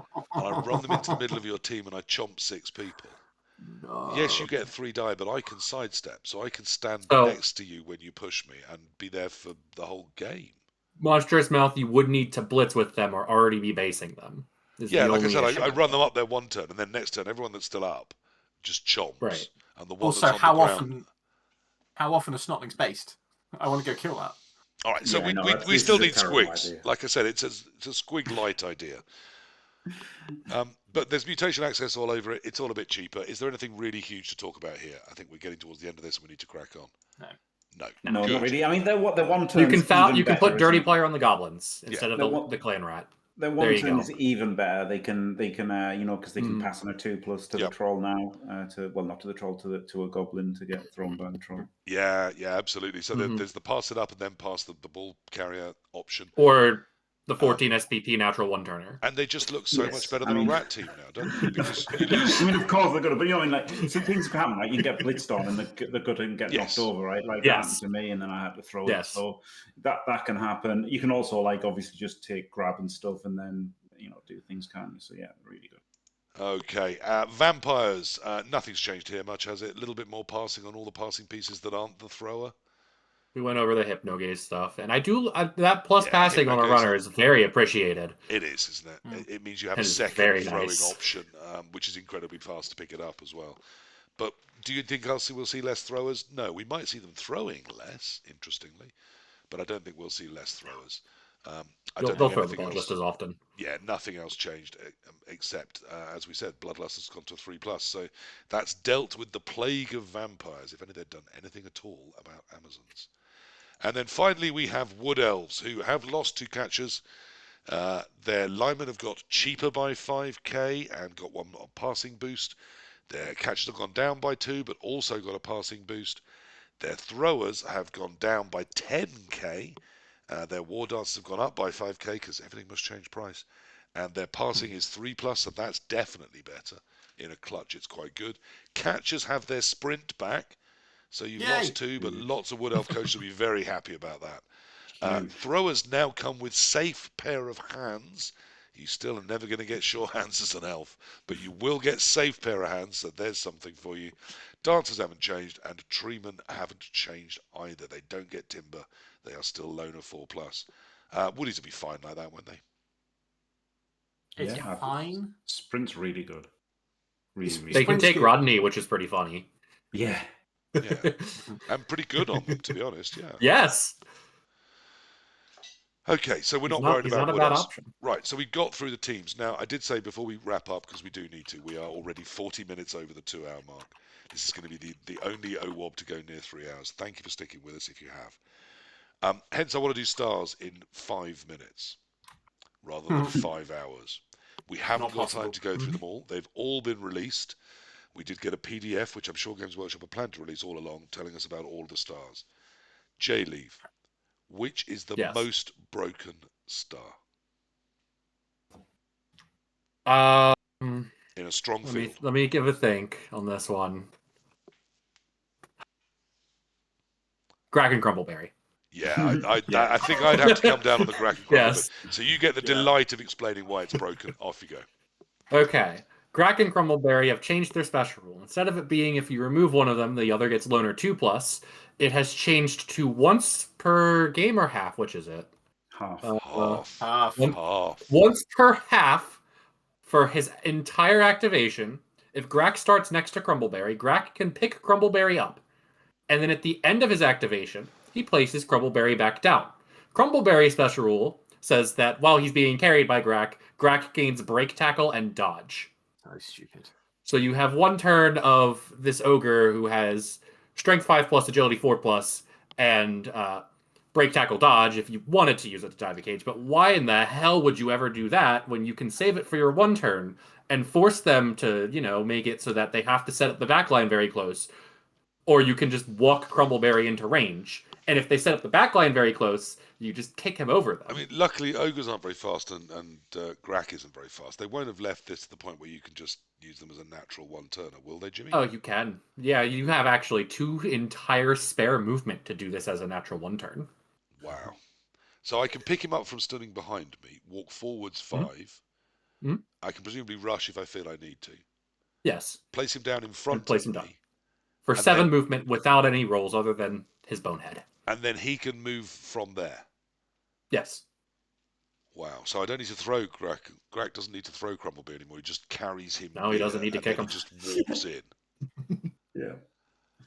That sounds fun, doesn't it, Jim? Anything else Really you fun. spotted that you want to talk about on the stars very quickly? Anything super broken? Can I just flag something on Grak? Okay, let me come to you on Grak still then. So what it says is he moves, and then you place Crumbleberry down in an open square around him. Okay? Yep. So what I want you to imagine is a little square, perfect square of players. Grak runs into that and jumps over one prone player. There is no open square. What happens to the halfling?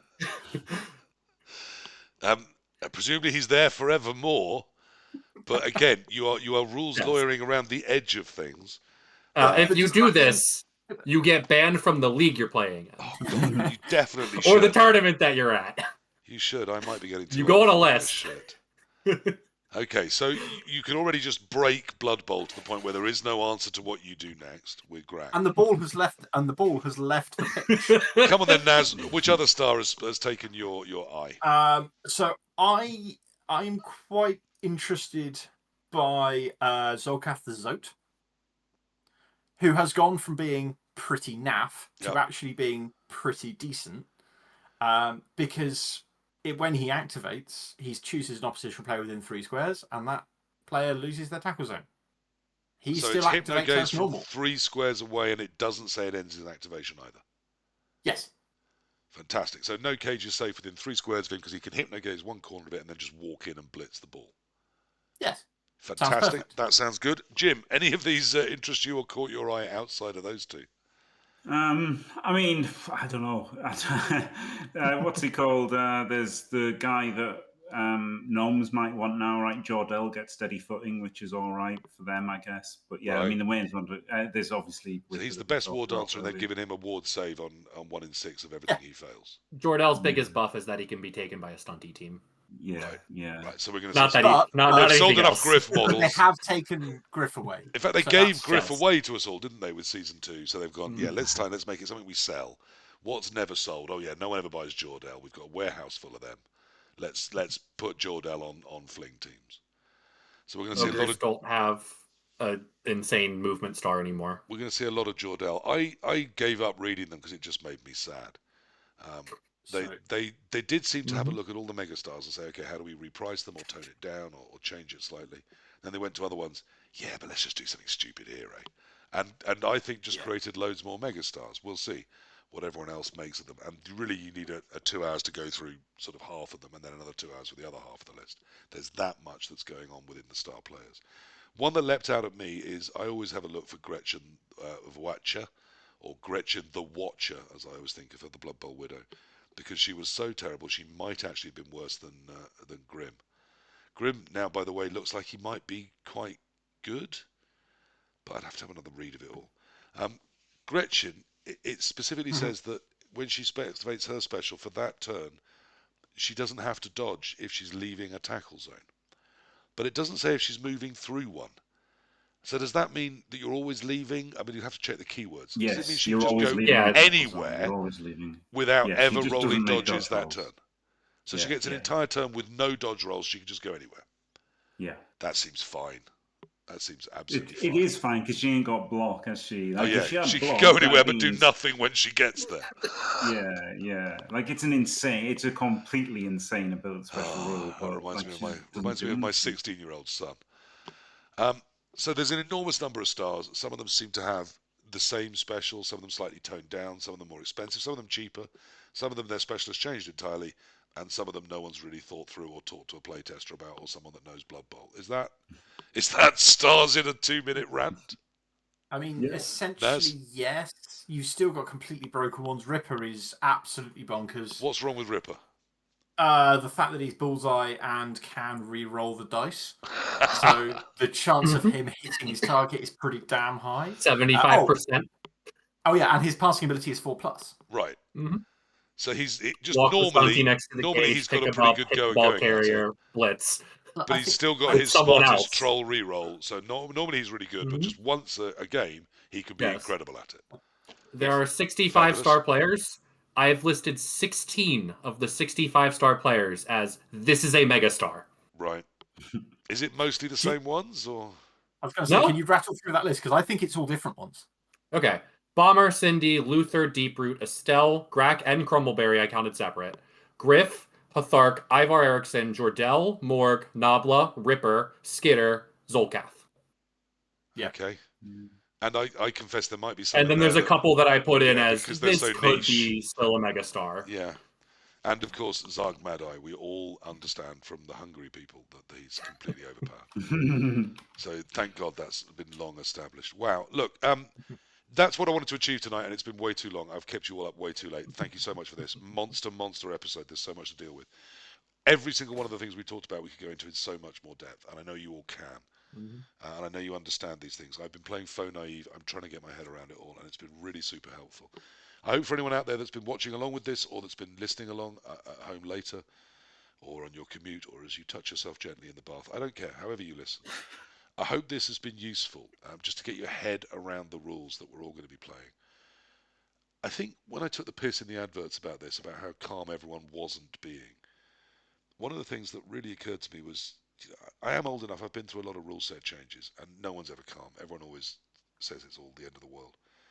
The same names end up at the top. Some new people will join, some will leave in disgust and go and play Marvel or whatever. But by and large, if you were good at Blood Bowl, you still will be. I said that last show, and I still say it. I'm excited by these, and that's despite Dwarves, who I love, getting absolutely destroyed. I think there's all sorts of fun in there. I don't think we'll have them forever. I think, in 6 months or a year or 5 years, but certainly within most of your lifetimes, even if not mine, there will be change within Blood Bowl again. So don't get too depressed. Just enjoy it. And yes, Jleave broke it in a weekend, but for the rest of us, it will take several weeks to play with this new version of our existing toy. And anything that's incredibly terrible will probably come back. Let's get some words from all the peoples as well. Naz, lovely to have you on the show. Thank you for your insights this evening and all the hard work you've done in Blood Bowl in general, let alone on this specific issue. What have I not said or have we not covered that you want to very briefly talk about before we wrap up? Is there anything? I mean, the thing I was going to say is actually basically what you just said. It's the optimism. I think that it's really nice. I said, and this was back when 2016 came out. I said that I still wanted to be playing Blood Bowl, in 20 years' time, but I didn't want to be playing the same Blood Bowl. I wanted it to be different. Yep. And I think that's really good. I do think, unfortunately, that certain rules, like stalling, is going to do exactly the same thing as multiple rerolls, which is going to advantage the experienced coaches more than the beginning coaches, and it's obviously intended to do the exact opposite, and they've gotten it wrong. Every experienced coach I know instantly looked and said, "Okay, how do I break that?" Yeah, and it's easy. And new coaches will not understand, and they will have problems. Yeah. Jimothy, known for your wise counsel, your nice guy Jim persona, and your endless positivity. How are you feeling in general? What else did you want to say before we wrap up? Yeah, I am actually quite positive about it. I think I'm surprised that, the likes of, some people like Keith, for example, he seems really down in the dumps about it. Loads of people are, and I think it's completely fine. Like, if you play tabletop, like there's a bit more bookkeeping, isn't there, with like the eye gouge and stuff and all this kind of stuff. There's a few more dice to roll. It's not that bad. I think revealed today, we found out with some box openings that the tokens are cheap, nasty-looking plastic on a sprue. So I'm personally excited. They aren't metal? Because no, they're not. Or even like laser etched resin, which would have been so easy and cheap to do, and throw loads of those in. So I think we're going to get instantly better ones released by the likes of Black Orc or Charlie Victor or all the other, third-party sites. But that was a slight. Sorry to interrupt you, but that was just something that occurred to me we hadn't mentioned. No problem. Yeah, I mean, Sneaky Git is dead, which is fantastic, right? Yes. Sneaky, that's brilliant for all everybody move on. that's dead. And the problem, like progression's worse, right? Because they've taken away randoms essentially. I know they're still in, but essentially they've taken randoms away. So I mean, I'd progression's say a if you're bit getting towards rubbish. the end of a season, you've got 2 or 3 games left, and you think I may not get that lineman up to a skill. Going, okay, I'll random and choose between the two. I mean, general is now pretty much all killer, no filler, isn't it? So I won't go that far, but you can see you can do it. You can do it for specific cases in leagues and yeah, stuff. But like for like cyanide, for like yes. online for I us, don't think for serious competitive play there's going to be a lot of randoming, but I do think in leagues there's still going to be a lot of times for it. Yeah, sure. Like if you're playing Elyod in Era BB, then you're like, all right, I'll random something so that I can at least get something against him and stuff, Yes. and like for the finals and things like Yeah, that. exactly. Yeah. But essentially they're dead. Like they're mostly dead, right? Like most of the times you'd use them, they're dead. So I think progression's like basically worse, like that kind of aspect of it. But losing Sneaky Git's incredible. Like that's the biggest positive. And the roster shakes are good, right? Like who cares if like dwarves are the worst now, Yeah. and who cares if Skave's not bad? Yeah. Other things are good. And I'm really excited to play Orcs because starting with 3 mighty blows, like amazing, isn't it? It's like Renegades if they weren't rubbish. Yeah, I mean, to me, that's the interesting thing is you, me, and Artemis, we all love our dwarves, and we're all, known for being quite opinionated people. We all saw dwarves get absolutely beaten with a big, nasty stick. And none of us are that bothered because it's new, it's different, and there's other races to try and play and, perhaps to fill that niche until hopefully someone looks at dwarves and goes, do you remember dwarves used to play Blood Bowl? I wonder if we bring them back. Because like this, you're never going to see dwarves. Jleave, the man, the myth, the legend, the mastermind of Season 2. What are your final thoughts about Season 3? I think I have no desire to play Progression Blood Bowl anymore with these changes. It's just, it feels so sad. But when it comes to like Resurrection and NAF, I am very confused as to everything that has changed on all the teams because it doesn't seem to follow anything that makes sense.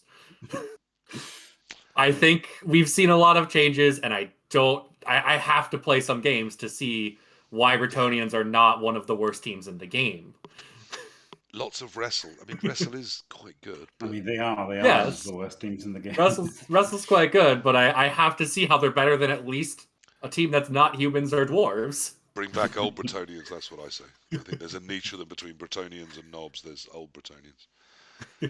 Me and Shirikov, we'll just sit in a field, drink whiskey and complain till the end of time about how old Brets were the real master of the Blood Bowl world. Look, it's not going to be the end of the world. Everything's going to be different. There is no denying that. The world is on fire. But, sometimes we can just toast marshmallows and enjoy that. It's fine. It's not actually going to destroy you. It's only a game. And if everything is horrific, it can all just get changed back and they'll charge us more money for releasing the rules that we had 5 years ago. So I really wouldn't overly worry. Enjoy all the changes. Enjoy the madness. Enjoy the chaos. That's a brief oversight into what has happened this week in the world of Blood Bowl. The box set's actually out there to be ordered. I really strongly advise that you do. Don't just look for an online version of the rules. Games Workshop need to make their pound of flesh from us so that we still get new, exciting stuff from them. I think they're great value. I think 38 quid for the rule book's a little steep, but I think sub 90 quid for the box is fantastic value. You get 2 teams in there. You get the given dice. The size of that rule book. The pitch. If you bought the box and sold all the bits on eBay separately, I'd be amazed if you didn't make a profit. That's how good a value it is. So I'm in for it. Let's see where it goes. Let's not be too downhearted. Who knows? Should be fun. Taking the 2 to 3 weeks it's going to take to completely work this rule set out. And then, as we know, when Jleave's done that, they will just change it all again. Okay, that's the final bit. Guys, anything we want to say before we say goodnight, finally? Thank you so much for slogging through it. That was a hell of a long one. Let's wave as we say goodbye. It gives me something to find in the edit. Jimmy, stop doing that to yourself. It's not. You're on camera still, mate. Oh, Jim, no. Oh, no one wants to see that. Hey, fantastic. All right, that's the point I will find it.